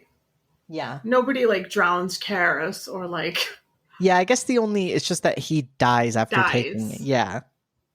kills himself. The demon that possesses Reagan McNeil is named Pazuzu in both the novel and the script. Director William Friedkin confirms this on the audio commentary track. However, this name is never mentioned in any cut of the film, being first used on screen in the sequel, Exorcist II: The Heretic from 1977. During the film, Pazuzu lies to Father Damien Karras by claiming to be the devil or Satan, but conversations with Father Lancaster Marin show this claim to be false. Nobody's watching that sequel. I have heard the third one is good, though. Oh, really? Well, what does Letterboxd have to say about it? Evie gave it a half star and said, "This shit was straight ass." Yes! We got the ass in there. We need it every time. Every time. Seriously, this movie is supremely boring. Nothing exciting at all happens. Save your time. What? Sorry? What do you mean? Nothing exciting happens. Okay, Evie. Nicholas Rex gave it a half star. Don't know what all the hype was about. Had a few interesting scenes, but it was mostly boring and slow. Not scary at all. Several gross out scenes. I think this is such a classic in people's minds because they watched it when they were young and got scared by it or left a deep impression on them. I mean, that's true of like most things. To be fair, most people's classics are just nostalgia things. Him San J gave it a half star. What the fuck? This was so boring. Watched with Soya and Avanj during stats. Even my stats teacher said it wasn't scary. Like, so boring, it's not even scary. See, now this was my thought when I was a kid watching it, to be fair. Yeah, I know. And I totally get that too. I don't know why I enjoyed it so much this time. Were you scared though, Matt? No, but like, I don't say this to be like a tough guy, but like, I feel like once you watch so many horror movies, like things don't like scare me really that much. I'm mostly just thinking like, this is a horror movie. This is cool.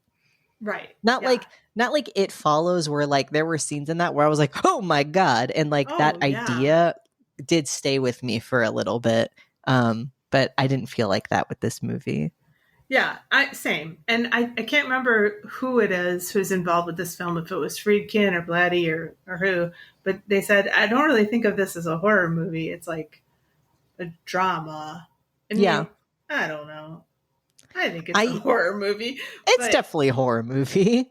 Yeah, but I mean, it didn't scare me either. The next one did. Yeah. We'll talk about. But there's cool stuff, and I really did enjoy spending time with the McNeils and Father Karras.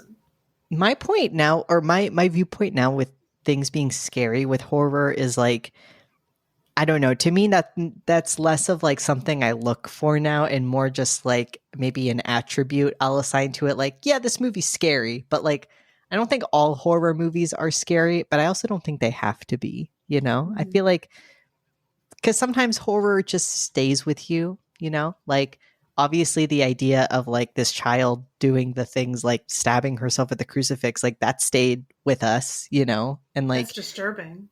Yeah, it's just like things are more I think horror movies are more often disturbing than scary. Scary is like not often reached, but also that's because it's so subjective. Like nothing will ever be scary to everyone. So that's just more of like a little fun thing you get to have sometimes when you watch a movie. Beige Bish gave it a half star. God, this movie was so fucking boring. I had to start making out with someone out of boredom. Half a star for being a classic, I guess.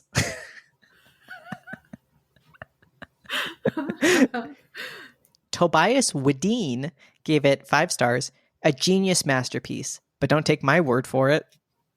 Okay, Tobias. Tobias is actually on a podcast with his sister. He's Swedish. That's cool. So is she. Called Spoilercast. So I'm a listener. Nice. Yeah. Krista Bass gave it 5 stars. Me in most social situations. Keep your fingers away from my cunt. I guess same. Nicely done, Krista.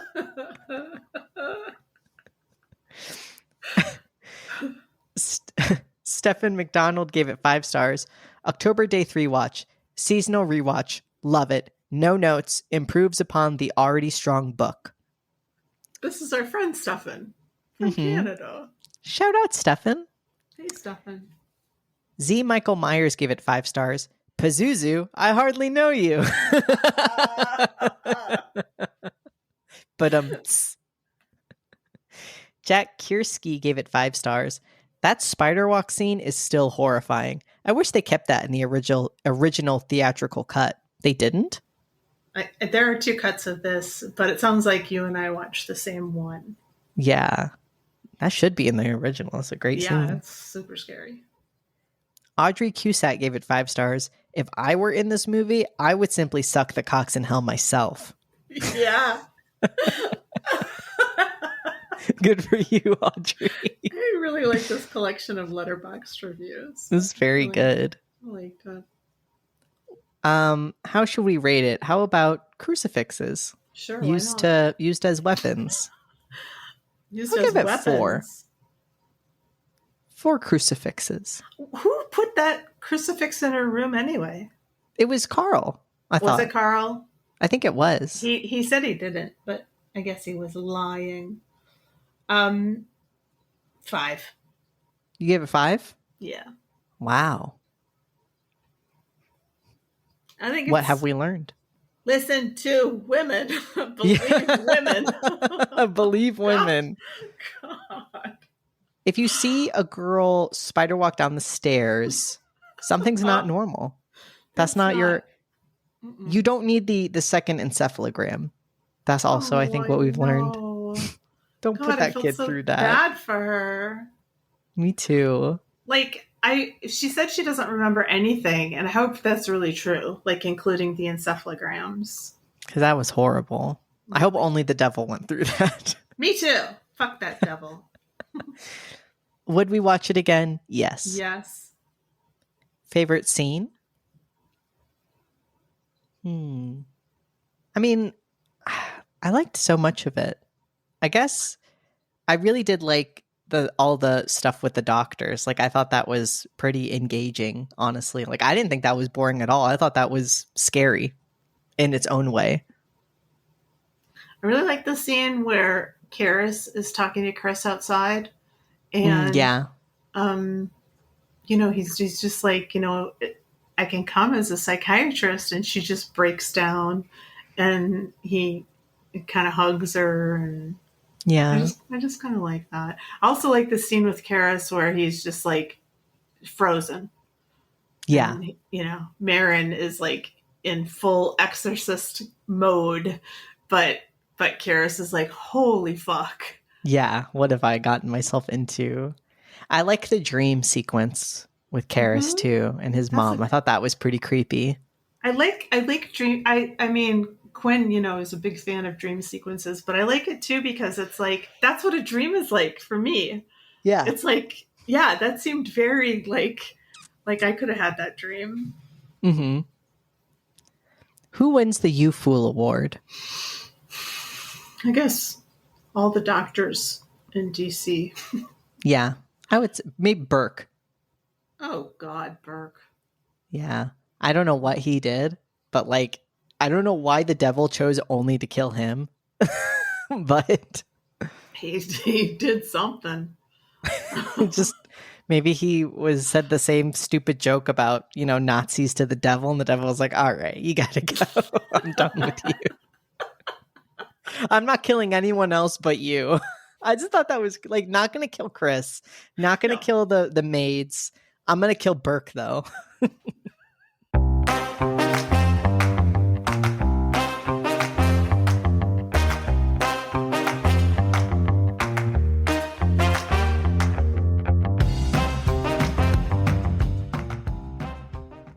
So The Wailing is written and directed by Na Hong Jin and stars Kwak Do-won, Hwang Jung-min, Chun Woo-hee, and Jun Kunimura.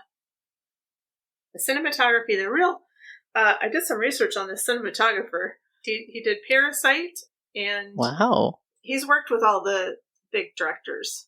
Anyway, his name is Hong Kyung-pyo, and it's edited by Kim Sun-min. The release date was May 12th, 2016. Hard to believe it's been that long. And it has a running time of 156 minutes.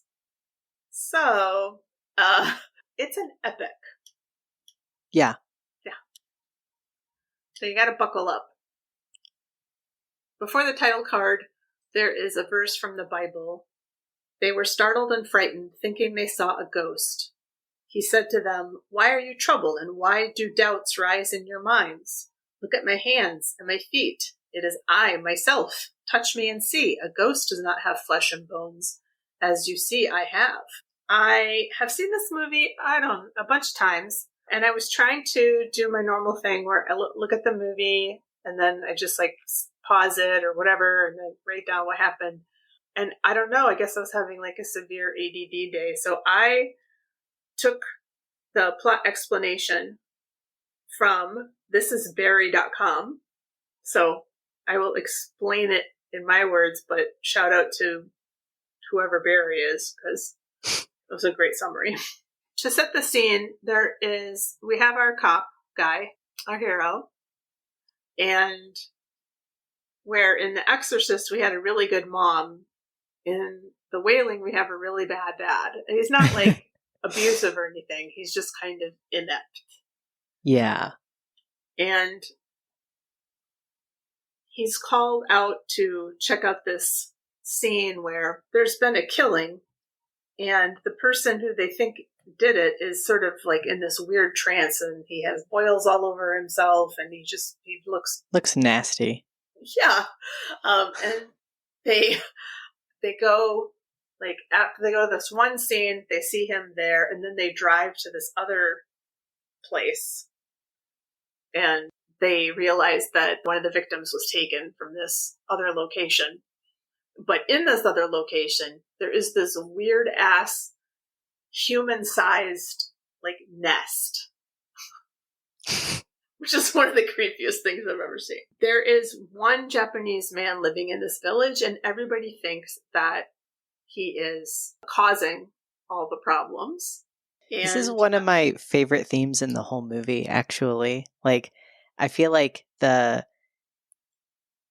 some people misinterpret this movie and just see it face value as xenophobic, but the xenophobia to me is the point. You know, it's like they're very specific about him being Japanese and everybody else being like, he's a weirdo. Look at the weird things he's wearing. You know, it's everything must point to this guy. And it draws upon like real, you know, tensions between Korean and Japanese people that are like, you know, historic. So I feel like that's the point. Yeah, I think you're absolutely right. And I think it's obviously important. He could have been, you know, from any place, but of course he's from Japan. So, and now this movie is also about possession, but this demon is a little different in that he pops in and out of people. He's not like in The Exorcist, the devil was in Reagan and that was it.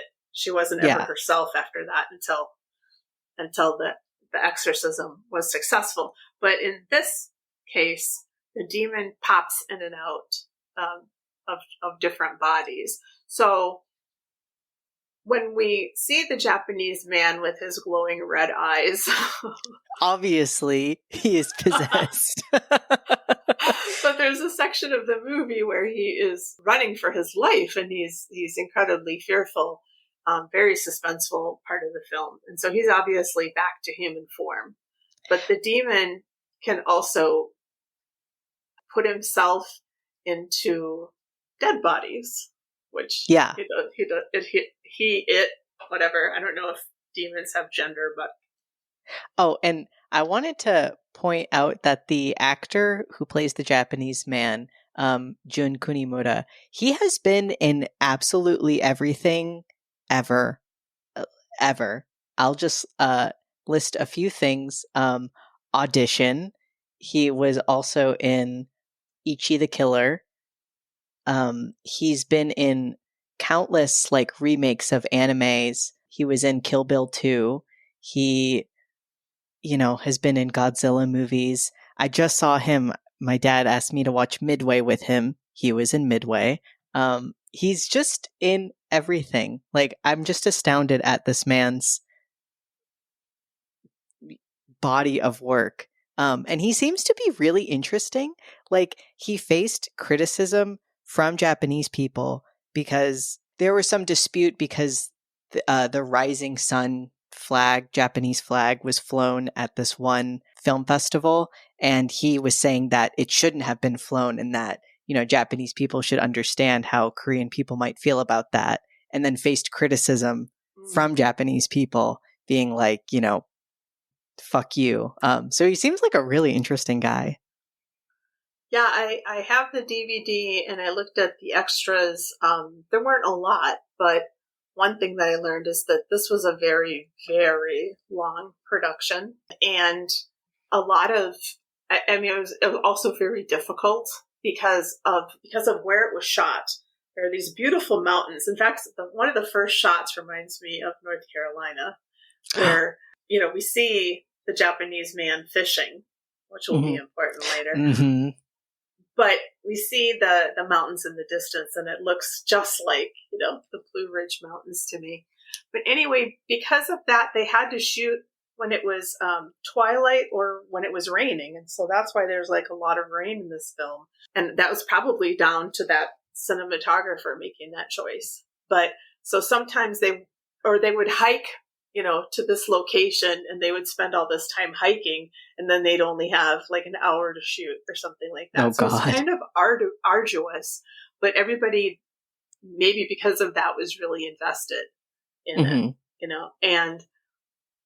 and director Na just said that Kunimura was just a pro. He just always knew where the camera was, and he just said he was just a delight to work with. But it seems like Na is like a huge fan of everybody in this movie. So he's a sweetie. Okay, so they have this killing, they have this killer. They think that he went crazy because he got a hold of some bad mushrooms.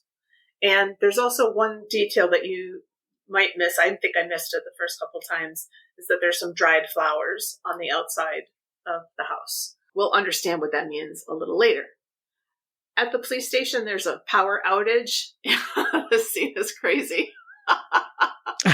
This is one of the best scenes. Because one of the cops is like telling the story about this like mysterious Japanese man, and then there's like a flash of lightning outside, and it's just so dramatic and everything. But then the power goes out, and our hero freaks out, and he just starts screaming because there's a naked woman standing outside. And they run out to see what's up with her, but she's gone. If this was the cop force taking care of your village, like, I would feel very worried. They're like, they're so stupid.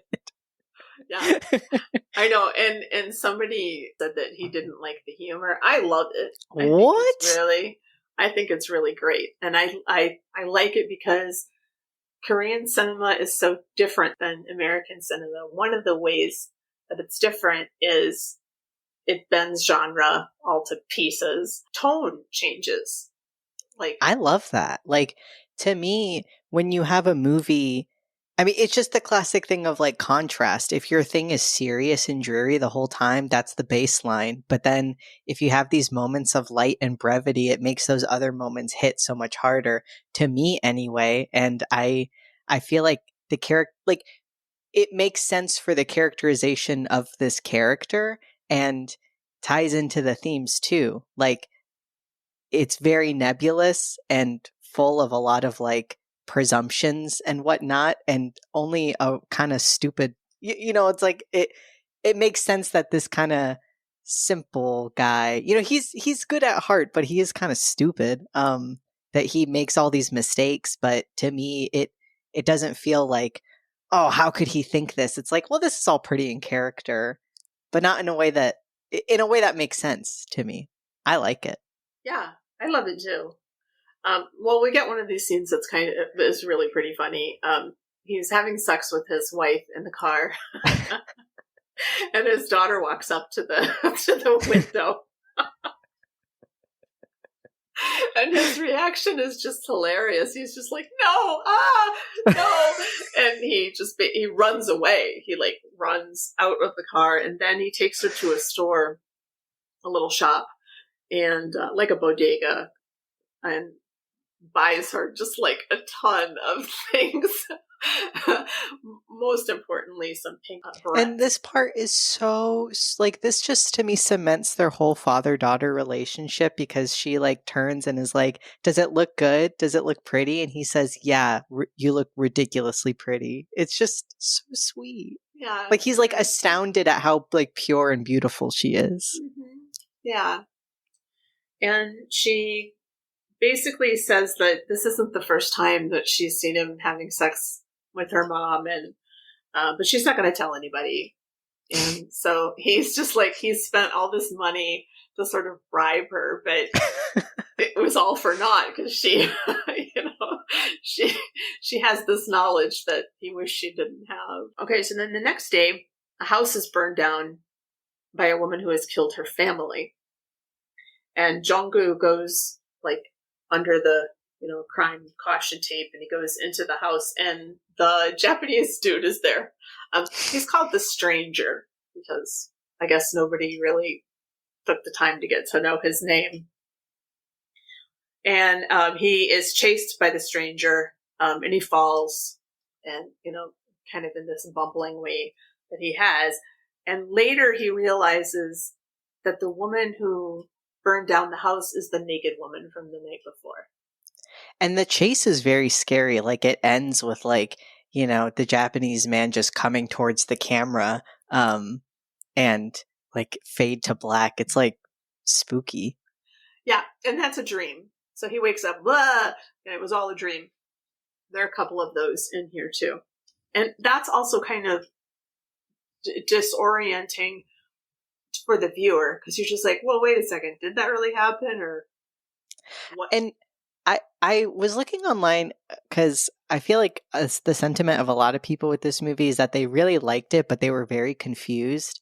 And I think that's fair. Like, I watched it a few times and I still had to kind of look up to understand kind of everything. But then at the same time, and I hope this does not sound pretentious, but I do feel like that's kind of the point. Like, we are in the position of this character, and I feel like you can only do that by making the audience kind of confused. And in some movies it doesn't work, but I feel like in this movie it's intentional.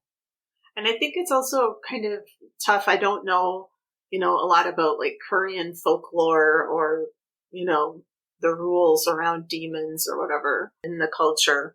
I don't know if this is an odd demon or this is just I think it's a mix. Like a mix of a bunch of different things, which is, I guess, even more confusing. Yeah. There's also this very strange lady who we first meet. I think the first time we see her, she's throwing stones. Mm-hmm. She's casting stones. So I'm just like, okay. So throughout this movie, you're not sure who to trust, who's the good guy, who's the bad guy. When we first meet her, she just seems crazy. And she's just like, throwing stones, casting stones. But I read somewhere, somebody said, well, he who is without, or she who is without sin, cast the first stone. And she is wearing white, which is a pretty big, I mean, she's also wearing... It's a pretty big clue. Yeah, it's pretty big clue. She's the only one with a very, she's consistently wearing white. Yes. But I don't think she's able to communicate effectively with humans. Mm-hmm.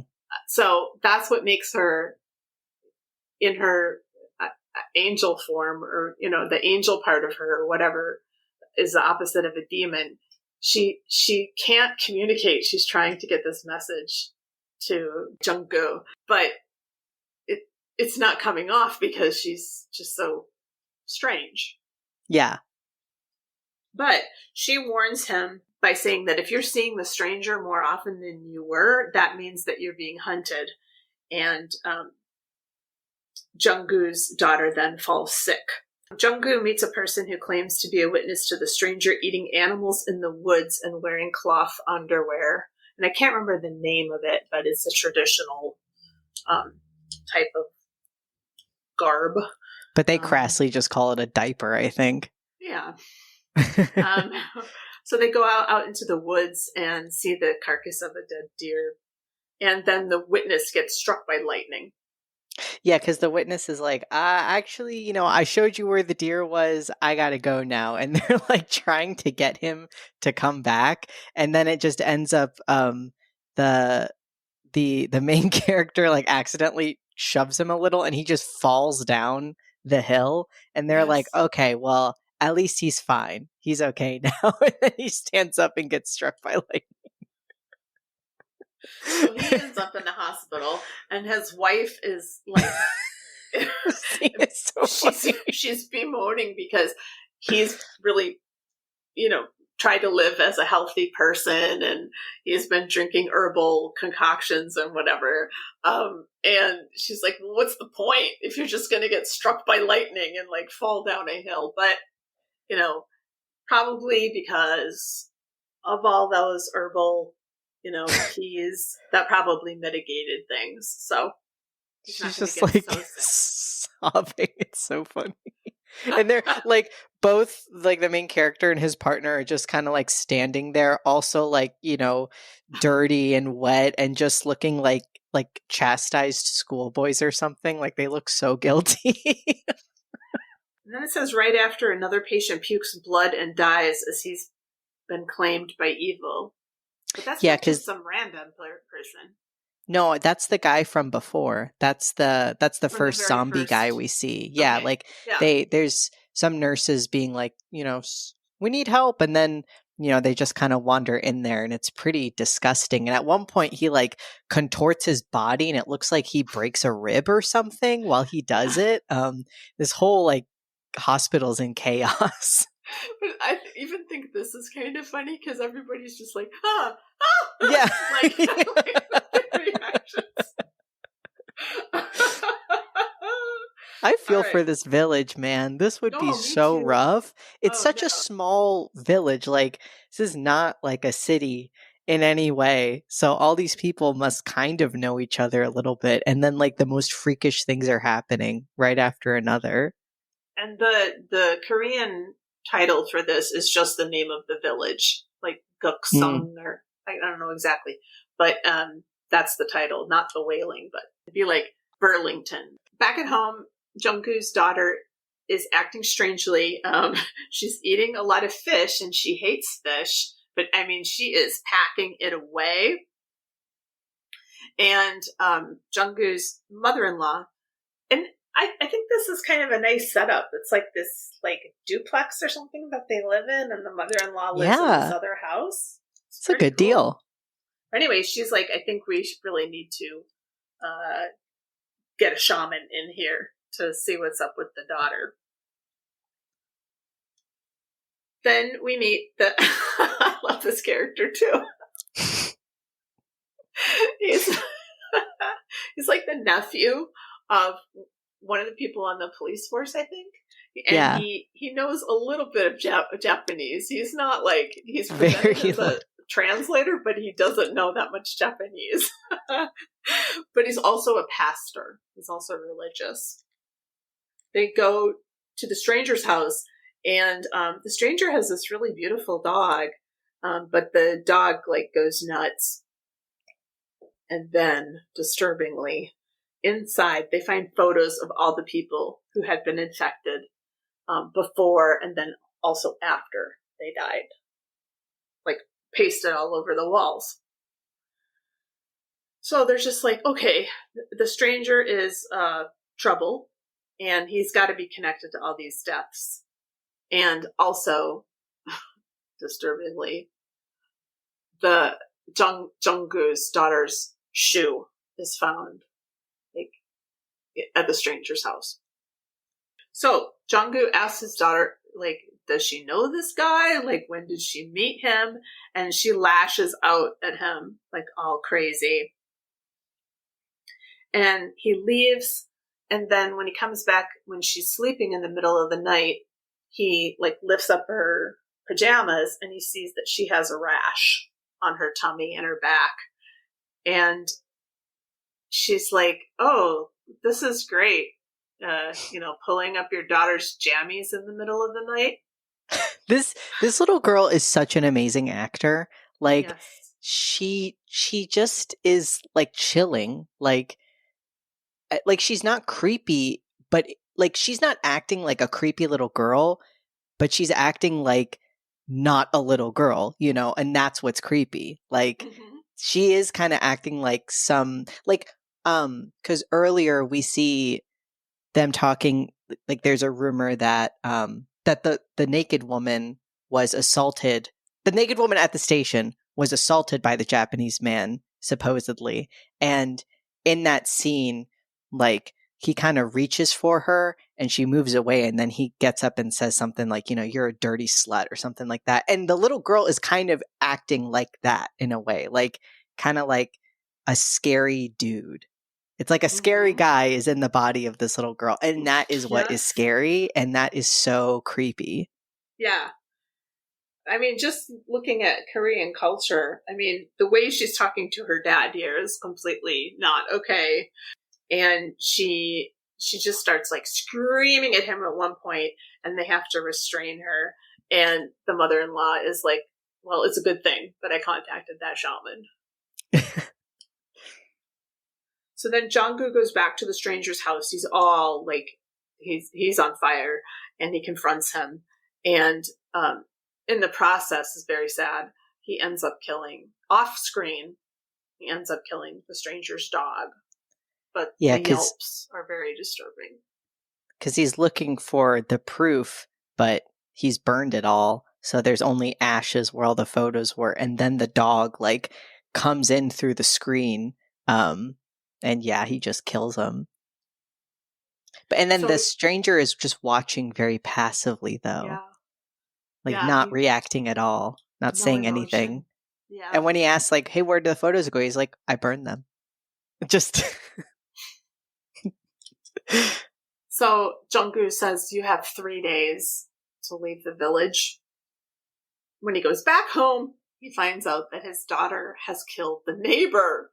And she is freaking out. She's got like scissors or something in her hand, and she's crying and shaking, and she's just like, obviously, the daughter again, and just like completely freaked out about what's happened. Now we meet the shaman. This guy. Holy shit. This guy. Handsome man. Man bun. Wears all black. Also wears the diaper when we see him changing like into his tracksuit or whatever. Well, he's wearing like white. It's very interesting because he wears white when they're kind of talking, but then as he's talking to the main character, he like changes out, is wearing the same undergarment, then puts on an all black tracksuit. So hint, hint, I think he might not be the best guy. Right. But it's so confusing because when he goes back to their house, he's like, that vat, like, bring that one to me. And they're just like, it just has soy sauce in it. But no, it has a dead raven in it. I don't know if you were going to mention, I looked this up because I was just wondering what that was supposed to mean. And someone had a theory that was like a ward that the woman in white placed. Like, yes. Yeah. So but they don't know what it is. So they're like, oh, well, that's crazy. And I feel like that's another interesting theme is like, I guess not being aware of mythology, but then having to put your faith in other people and just kind of trusting that they know what they're talking about. But had they known that this was a thing, but they've got no knowledge about anything. I mean, Na Hong Jin is really into, explore, these themes of like exploring religion and trying to find the truth. And she is putting all these charms, I guess you could call them, at these houses as protection from the demon. And the dead raven is one of those things, just like the dried flowers were one of the things at the other house. So Il Guang initially says that the Japanese man is a ghost, and he arranges for an exorcism. And he mentions that the ritual is out of body and must not be interrupted at any cost. And so what we think is happening is Il Guang is trying to drive the demon out of the daughter, but actually he's trying to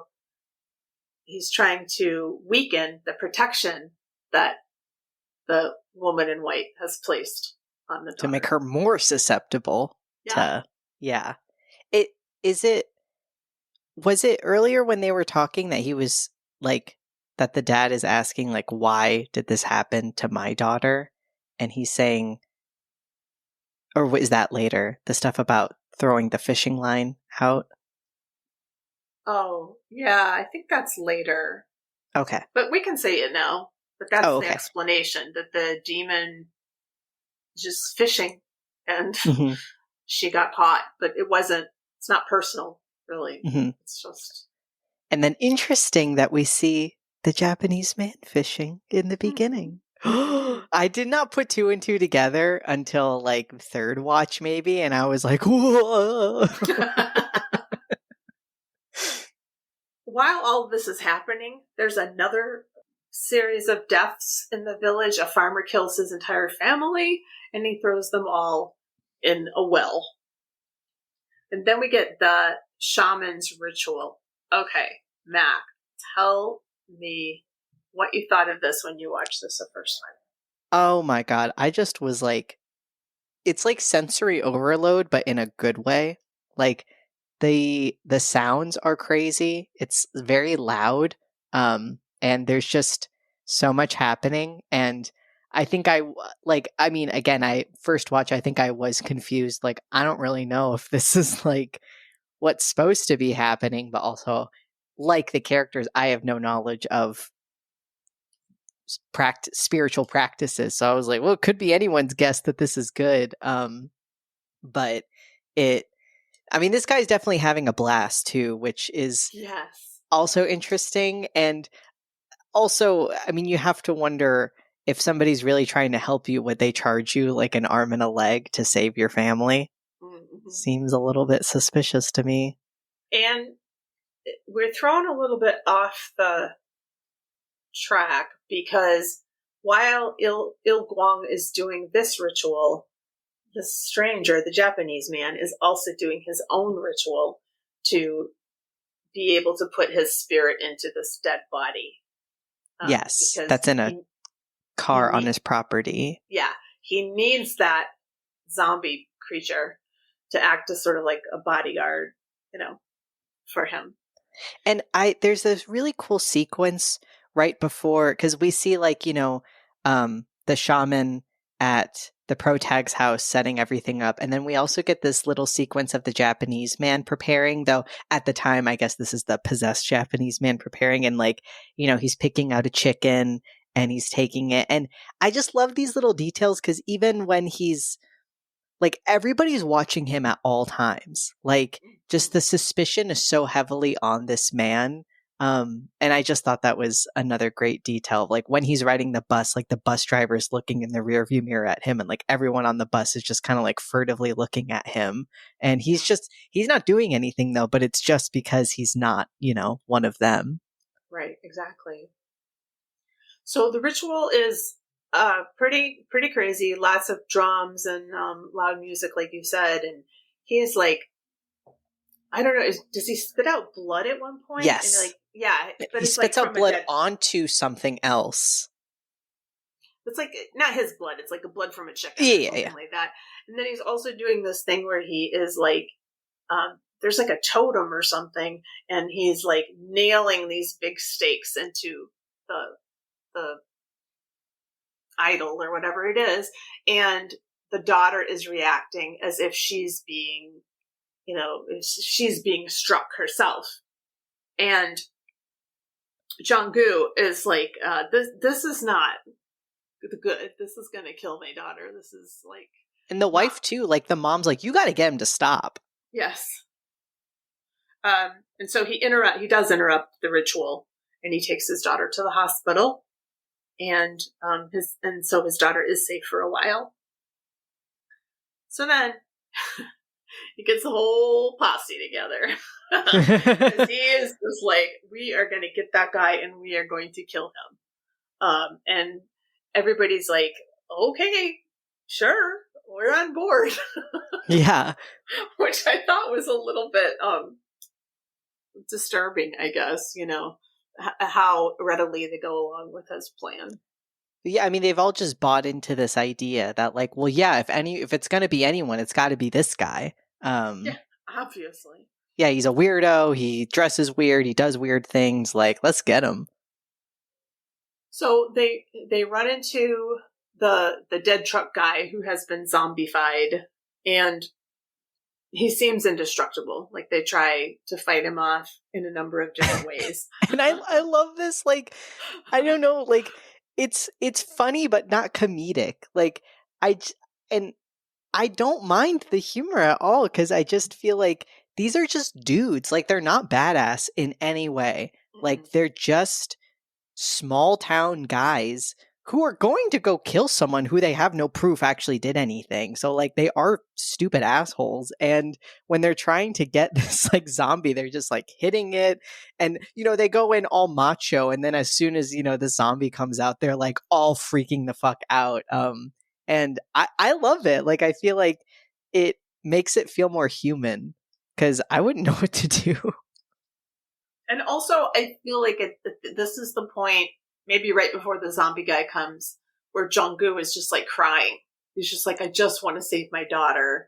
And he's just, like, crying, and his buddy's like, it's okay, friend. Like, that's completely understandable, you know. But, you know, Jung-gu's having a bit of a breakdown. So they do end up killing the zombie guy, and then they spot the stranger. So they're like, get him! And they think that he falls over this cliff, but actually he has fallen, but he's not dead or anything.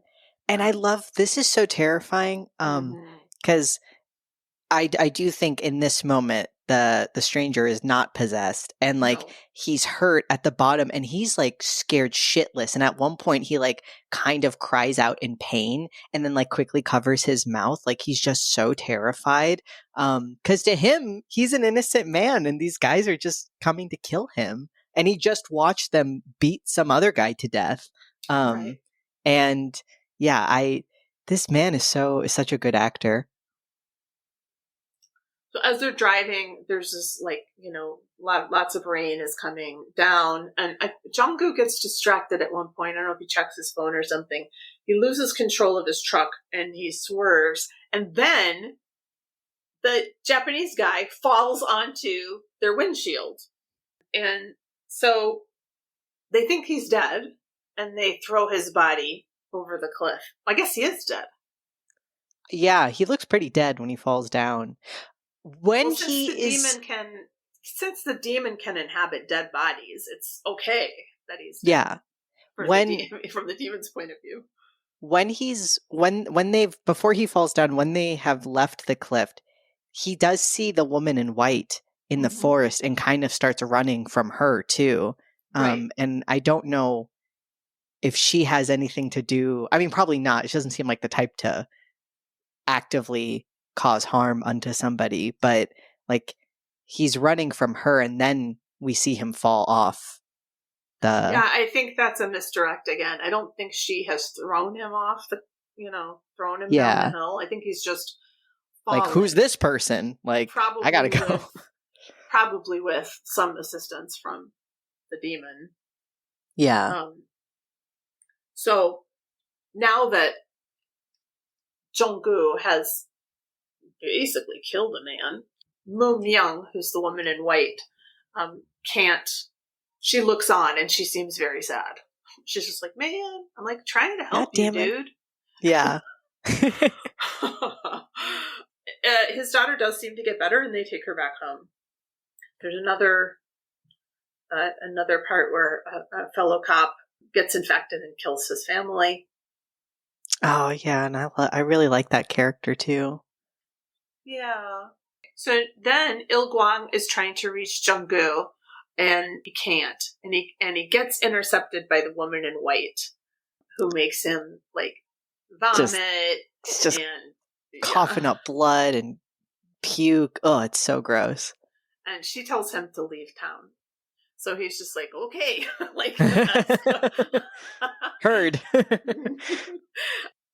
So then Moon-myung tries to put a protection spell around Jung-gu's house with her flowers. But again, like I was saying, she can't communicate. She keeps saying, like, don't go home. The shaman was, like, working with the devil. I'm trying to help you, dude. And I'm just telling you, all you need to do is trust me and wait until the cock crows 3 times. And as he's just like, I don't know what to do, the cock crows twice. And wait, we skipped over the great scene of the shaman trying to escape to Seoul. He's like driving towards Seoul, and then all of these moths just start hitting his window, like to the point where he can't even see, and he's like skidding on the road. And so then he climbs out of his car and like pats himself down, but then there's nothing there. Mm-hmm. And at one point he also meets with like a Christian guy that the nephew knows. Who meets with a Christian guy?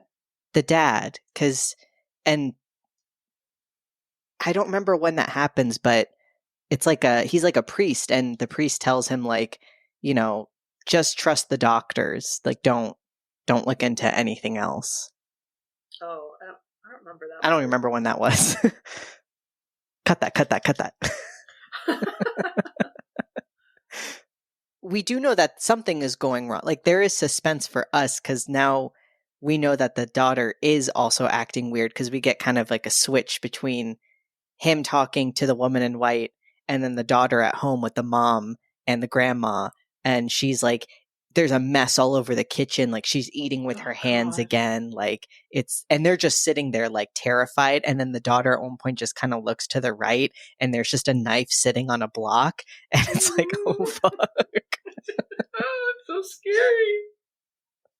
So, like you said, Il Kwang is trying to leave town, but the locusts make him turn back. And so when he gets to Jonggu, he says that the stranger's actually a good guy, and that Jonggu was just wrong about him, and that Mu Myung is actually an evil spirit. And he tells Jonggu to go straight home. And so that's the dilemma. He's got, he's being told by these two different people to do opposite things.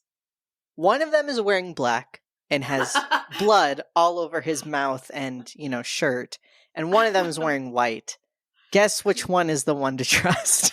No, I know, but I mean, she doesn't have a way to communicate forcefully enough to him. He needs to have faith. I know, but he doesn't have any. He's a faithless dope. And so do you know, because then he gets really freaked out by realizing that she's wearing like the jacket of one of the people who's died, and that she was wearing when they first met her, she was wearing a jacket of somebody else who had died. What is that all about? I don't know. I think she also has a beret from the daughter. Yeah.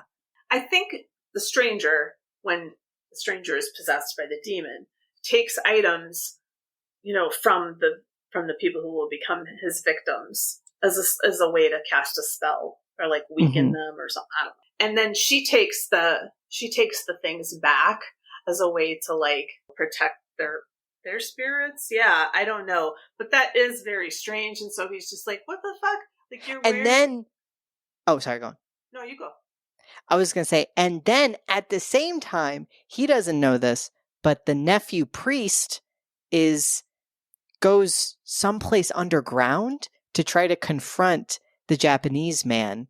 And also, I found this funny. Was the woman in white just gonna say like, well, fuck that guy, I don't care if he dies? Because she was like, I set a trap for the demon or whoever, so you just need to wait until all that's figured out. So like, is she totally fine with sacrificing the priest?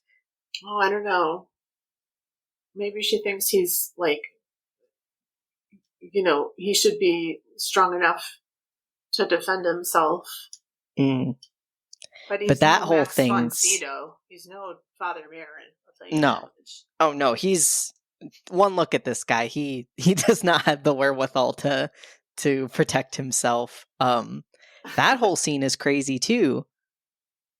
Well, that's the very last part of the film. Yeah, because I don't know where this location is. It's underground somewhere. But he sees the stranger, but the stranger is now like fully in demon form.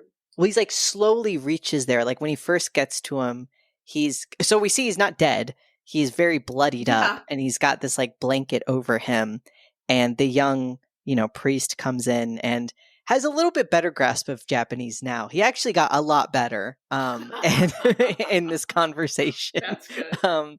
And but I thought this line was really interesting because he's like, just tell me that you're the devil. Is that what you are? And he uses specifically the word like akuma, which is devil or demon in like Japanese. And the stranger just is like, well, sure, that's what I am. You've already decided that's who I am. So why should I say anything differently? Which I thought ties so well again into the whole xenophobia idea of just like, well, they've already decided. Like, what is he to do anyway? And he's like, well, just show me your form. And, I won't do anything, but then, that's how I'll know. And it's kind of like a Salem witch trial kind of thing. Is like, well, prove you're a witch so that I know that you're a witch. And then when I know you're the witch, I'll kill you. But if you're not a witch, well, you can't prove that you're not the witch. It's kind of like the same deal. But just like just like the verse from the Bible, the devil's like, look at my hands and my feet, motherfucker. Like, and he's got these like yeah, they start to get really knobby and then he's like, oh, excuse me, I need to get my camera. Yeah. Hey, why do you have that? And he just starts to get so spooky. It's very gradual and it's so creepy. Oh my God. I don't know if I've ever said this explicitly on the podcast, but I don't really believe in the devil. So like, conjuring stuff or, it doesn't do anything to me because I'm just like, well, that's all made up. It just doesn't. It's not one of the things that makes me really scared, but I am fucking afraid of this manifestation. Yeah. He scares the life out of me. And I've seen this movie. I know what to expect, but it's just that last shot where he's like slowly moving toward the priest and the priest is completely frozen. Yeah. And it's curtains for him. Yeah. That's why I'm like, was the woman in white like, you know what? That guy can go. I'll save this family. I don't know. Maybe it's a trolley problem. I don't know. And then she fucks up because then she doesn't fuck up because she's just not. She needs to go to a seminar to understand how to communicate. But maybe that's the point. Like she like physically can't do that. Like that must be something because like I guess that's the whole thing too of like devils and demons are cunning.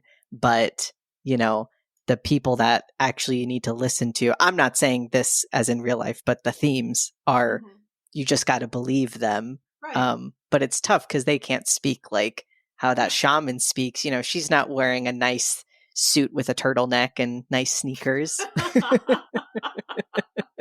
She doesn't have a man bun.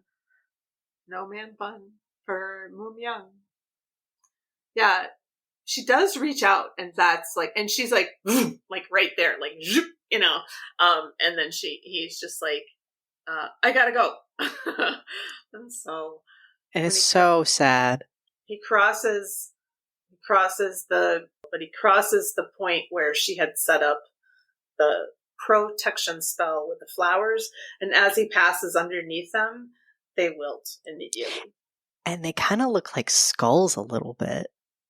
Really? Did you notice that? Like, no. They're I don't remember the name of the flower, but there is a type of flower that does just creepily look like skulls, and that's what they look like when they wilt. That's so cool.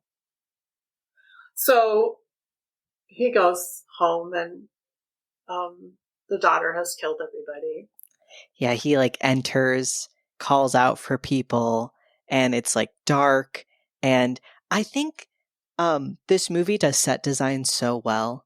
Like, I forgot to mention it earlier, but the scene with the ritual with the shaman, it feels hot. Like, and everyone's sweating. Yes. And you can feel the heat like through the screen. And there's even still things like left over in the house from all that. Like, this house feels lived in. And when he walks in, there's such a huge mess from the food on the ground. And then when he finally opens up the door to reveal the fate of his mother-in-law and his wife, like, this is my favorite type of horror movie set thing they do is whenever there's just blood smeared like everywhere and it just looks disgusting. I think that's so good. Like, That's how it should be done. It's just mess. So we shift back to Il Guang also, and he's driving away, and he needs to check something in his car, and he drops a box which is full of photos. So I think if you had any doubt, the fact that he's got the devil's, soul photos or whatever the fuck they are, that should show you that Moon Young was the good one. She was trying to protect him. And we get a shot when we see what's gone down at the house of the woman in white, like sitting on the ground, just like in despair. Yeah. It's so sad. Like, it's so sad. She tried so hard for all these people and it just like didn't work. And so when we see Zhang again, he's mortally wounded, and he just, flashes back to happy moments with his daughter. They're like laughing on this ride. Fucking Korean film, and so you've got to have like a gut punch just like wrenched out of your body. And boy, did they do that. Yeah, they sure enough did. And so then we get, the final click of the shutter of the demon taking the photo of the poor priest. The priest. So I guess, I don't know what's up with the photos, but I think it has to do with, he's collecting them. So I guess he's collecting their souls. Trophies. So they're not just dead. They're just like,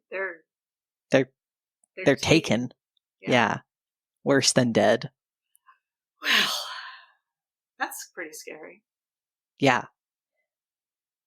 I mean, he's like laughing, like with his gnarled hands, and now he's like all black and like, ooh, it's so scary. Well, that kind of thing. It's not specific to like devils or demons or something, but like a monster that can have you in its thrall, where you're like frozen and you can't do anything. Yeah. Yeah. That is so scary. All you can do is just sit while they take you. I don't like it. In a deleted scene happening right after the conclusion of the story, the Japanese man is seen sitting on a bench by the roadside. He spots a family on the other side of the road and invites the child to him by offering her candies. The mom picks up the kid before she manages to reach the stranger. The car driven by Il Guang picks up the Japanese man before leaving. So in case you need any more. In the center of the road, Moon Young witnesses the car fading away in the horizon. I'm glad they deleted that because I feel like that's a bit too on the nose. Yeah, we got it. Okay. Yeah. Like, he had the photos. Okay. He's like beckoning a child over. That's too much. I'm glad they cut that. The movie was long enough. They didn't need it. For a ceremony scene, actor Hwang Jun-min filmed for 15 minutes without break. It was one long take scene. Wow. According to director Na Hong-jin, this movie was made on the basis of folk religions in Korea and Nepal and on Catholic faiths. Yeah, seems to be a whole smorgasbord. Oh, I like this. No higher animals. The worm in the beginning is, per definition, not a higher animal. Were harmed in the making of this movie. The animal scenes were done after consulting with animal trainers and under observation. This, like you were saying, actor Jun Kunemura has been in tons of Japanese films, but this is his first Korean film. Oh, wow. Kwon Hee Kim, who plays Hyo Jin, Jong-goo's daughter, practiced modern dance for 6 months to perform scenes of her being possessed by the devil. Wow. What does Letterboxd have to say about it? Oh boy. I know they're going to be a mixed bag. A movie like this gotta be polarizing. Demi Adijuibe gave it 4 stars. catch my dumbass staying up late reading articles because I decided to watch this terrifying movie and I don't even fully understand at 10 p.m. on a Friday night. Sounds like a good night. We're all you, Demi. Ethan Wachlet gave it 5 stars. This is literally the most horrific film of all time. I have never felt my skin tense up so much. This was seriously engaging. The twists in the end are the greatest twists ever seen in any film, and not a single person can ever change my mind on that. I cried for everyone in the film so many times. My mind is so disheveled by this masterpiece. I absolutely love how the devil in the end looked a lot like the one from Huxon. Which Sully and Devin and I talked about. Oh. In a bonus app. William Dixon gave it 5 stars. If you change the W to B, this movie would be about my friend Jason. Wait, what? If you change the W in The Wailing to a B... What? I guess Jason bailed on the movie. Damn, Jason. Regular Haunt gave it 5 stars. I knew before the halfway mark that this was one of my new favorite movies. I think same. Yeah. When I got to that, I mean, I was invested the whole time, but especially when you get to that shaman scene, you're like, I'm in. This is great. Both feet. Buko Pandan gave it 5 stars. I love how it fucks with your mind. The red herrings are placed so well too. I love how Korean thriller/horror films just confuse us and then give us the answer in the most horrible, gruesome way. Like the ending. Man! Jonathan Kim gave it 5 stars. Very difficult to describe this. Perhaps The Exorcist meets Memories of Murder? Not bad. It has plenty of elements/homage to Western horror tropes, yet also infuses a lot of East Asian flavors while feeling like a noir thriller much of the time. I don't know about that. No, I don't think anyone in this movie is capable enough to be in a noir thriller. There's so much packed in the 2.5-hour runtime that it teeters on the edge of incoherence, and the ending will likely leave some unsatisfied. And if WoHos, if you haven't seen The Medium, which also deals with, trying to understand what's real and what's true, and possession, and has some really amazing cinematography. You should really check that out. Isn't it by the same director? I think he produced it. Oh, okay. I don't think he directed it, but it is like his... it's his thing. It's his thing, yeah. Jam, as they say. Connor Slan gave it 5 stars. A perfect example of how horror can be used as a vessel to tell a story. Some unforgettable sequences and constant twists and turns throughout. Very rarely can you say a movie justifies a 2-hour, 30-minute runtime, but not a second is wasted here.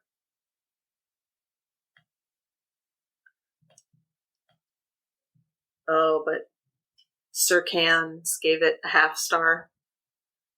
For Reddit, on a par with Hereditary and The Shining. For Reddit, perhaps the best horror film of all time. For Can, good enough to be shown. For me, a disaster on almost every level. Only works if you fill every plot hole with some esoteric explanation and want to see a metaphor in every nonsensical action. You should have seen it anyway. We laughed a lot. Okay, and to be fair, I will say, despite me loving this movie, I'm not going to say, I guess I know that this will not be everyone's cup of tea, because some people want a movie to just be, I think it's fair to say, if you have to look up stuff after the movie, that might not be everybody's thing. And some people think it should just be understandable all in one, which is fair. But also, I feel like you have to do that with novels. You got to do that. If there's themes of things you don't understand, you got to look them up. I don't know anything about any religion, so much less a bunch of them mixed together. And I enjoyed looking it up, and it made me feel like that was a part of the whole idea, was faith and not knowing things and having to trust your gut, and then your gut being wrong. But then I know some people will say that's pretentious. The point shouldn't be confusion, but I disagree. But also, I know it's not going to be everybody's thing. No, for sure not. And I feel like you and I might have seen it together, and then we watched it with Quinn, and we were just like, hang on, Quinn, it's going to be fine. And I think she said she doesn't know if she'll ever watch this again, and that's fine. That's fair, I mean, yeah. I've seen it a bunch, and I would happily watch it again. But you're right, it's not for everyone, and I don't think I really understood it till maybe like the third watch. Yeah. You know? And so... It is a long movie, so that's a lot of hours. That's a commitment. No, but I didn't watch it like, back to back, but, I know, yeah. But also, we've made that criticism for terms of other films, too. Like, if you can't... I guess, you can't... Yeah. To me, the difference is, like, when I get frustrated when other films do it, it's because I'm like, that was for a stupid reason. And for me, in this one instance, I'm like, oh, I get it. Like, I like that reason, and that reason makes sense to me. So I guess it's not the act of being confused itself. It's, does that confusion actually does the confusion make sense, and does it serve a purpose? And I feel like for the themes of this movie and the idea of faith and the characters themselves not knowing who to trust, that made sense to me. So, and he's so influenced by everybody, Yeah. Even in the very beginning, he's trying to like get out of the house and go to the scene of the crime. His mother-in-law is like, eat some breakfast. And then he's like, okay. Yeah. Some breakfast. So he doesn't have a conviction. That's what I meant when I said he's a bad father. He's not like abusive or anything. He's kind of a bad man. He just doesn't have a backbone. He doesn't have anything that, he believes in. Or that he stands behind. He's just sort of like tossed around by everybody else in the film. And so don't be like that, Yeah. And also I really like the exploration of, faith that this director does, because there's no way to know. And even if you are a person of faith, that doesn't make any sense. Yeah. Yeah. And that's the whole point, is like, I don't know, but I'm choosing to have this conviction, and I'm choosing to believe it's the right one. Because there is no hard evidence for literally anything ever, because all of us live in a different world. That's really deep, Mac. Oh, thank you. Bobby Bubble Bath gave it a 0.5 star. The only thing longer than this movie is eternity.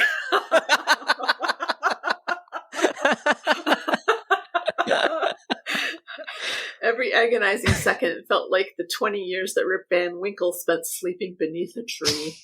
Okay, Bobby. That is so funny. It reminds me of that one for the Lighthouse. Some people say that this movie still hasn't ended.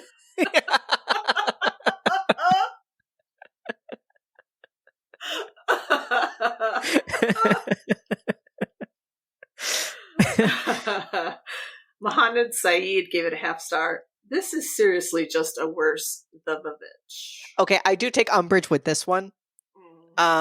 This is the only thing in here where I'm like, that is actually invalid. You cannot tell me that The Witch is a better film than this. You cannot look me in the eye and tell me that The Witch is a better film than this one. You can like it more. You're allowed to like whatever you want. But if we just look objectively, sorry, Mr. Eggers, but even if you don't like now I'm going to get mad. Even if you don't enjoy the plot of this, the love that, I'm not saying The Witch was not made with love, but even if you had the whole thing on mute, it would still be an enjoyable watch because it's so beautiful. Mm-hmm. And I think The Witch is fine. Well, actually, I don't like it, so I guess I don't think it's fine. But I do not feel like it stands on the same level as this movie.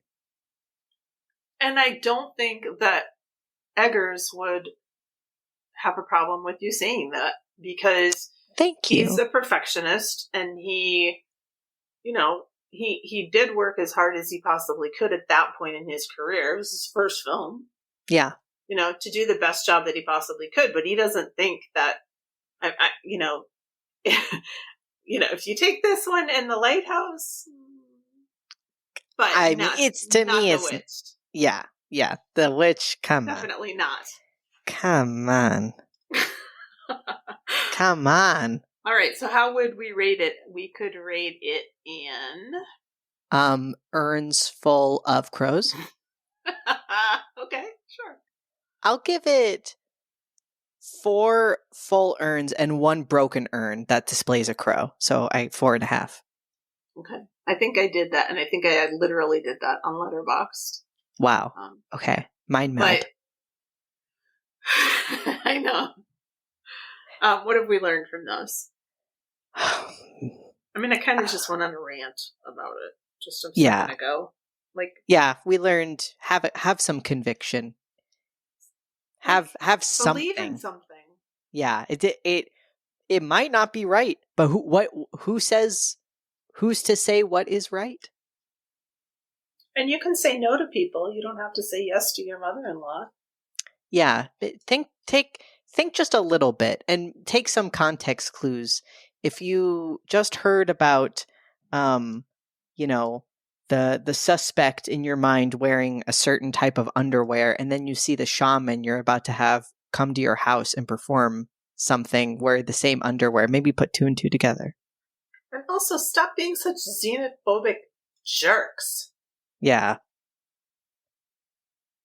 I mean, I guess the confusing thing is the Japanese man was possessed, but it's not because he was Japanese that he... Yeah. The devil was fishing and he caught a Japanese man. Yeah. It's not that, But I think that's interesting because I feel like Zhu Zheng really put his family in jeopardy when he went out to kill that guy. For sure. You should never do that. He sealed his fate. Yeah. You should never take a bunch of your buddies to go kill someone. Yeah, vigilantism is... That's not how justice works. It's not a good look. Yeah. Would we watch this again, Matt? Yes. Do you have a favorite scene or a favorite death? Well, favorite scene? I mean, there's a bunch. I love any scene in the forest. That forest was so beautiful. Beautiful. Any scene at the stranger's house, because that was also very beautiful. And of course the shaman scene. Mm-hmm. And the ending scene with the priest and the demon. That one's pretty good. Those are all really good. I also like the when they're driving in the rain. Yeah. And he loses control of the truck. That's pretty scary. And then the body falls on the truck. It's like, yeah. So much.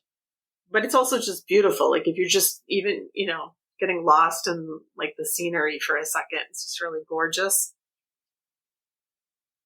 I do like this shot. I do like the scene where she's throwing stones.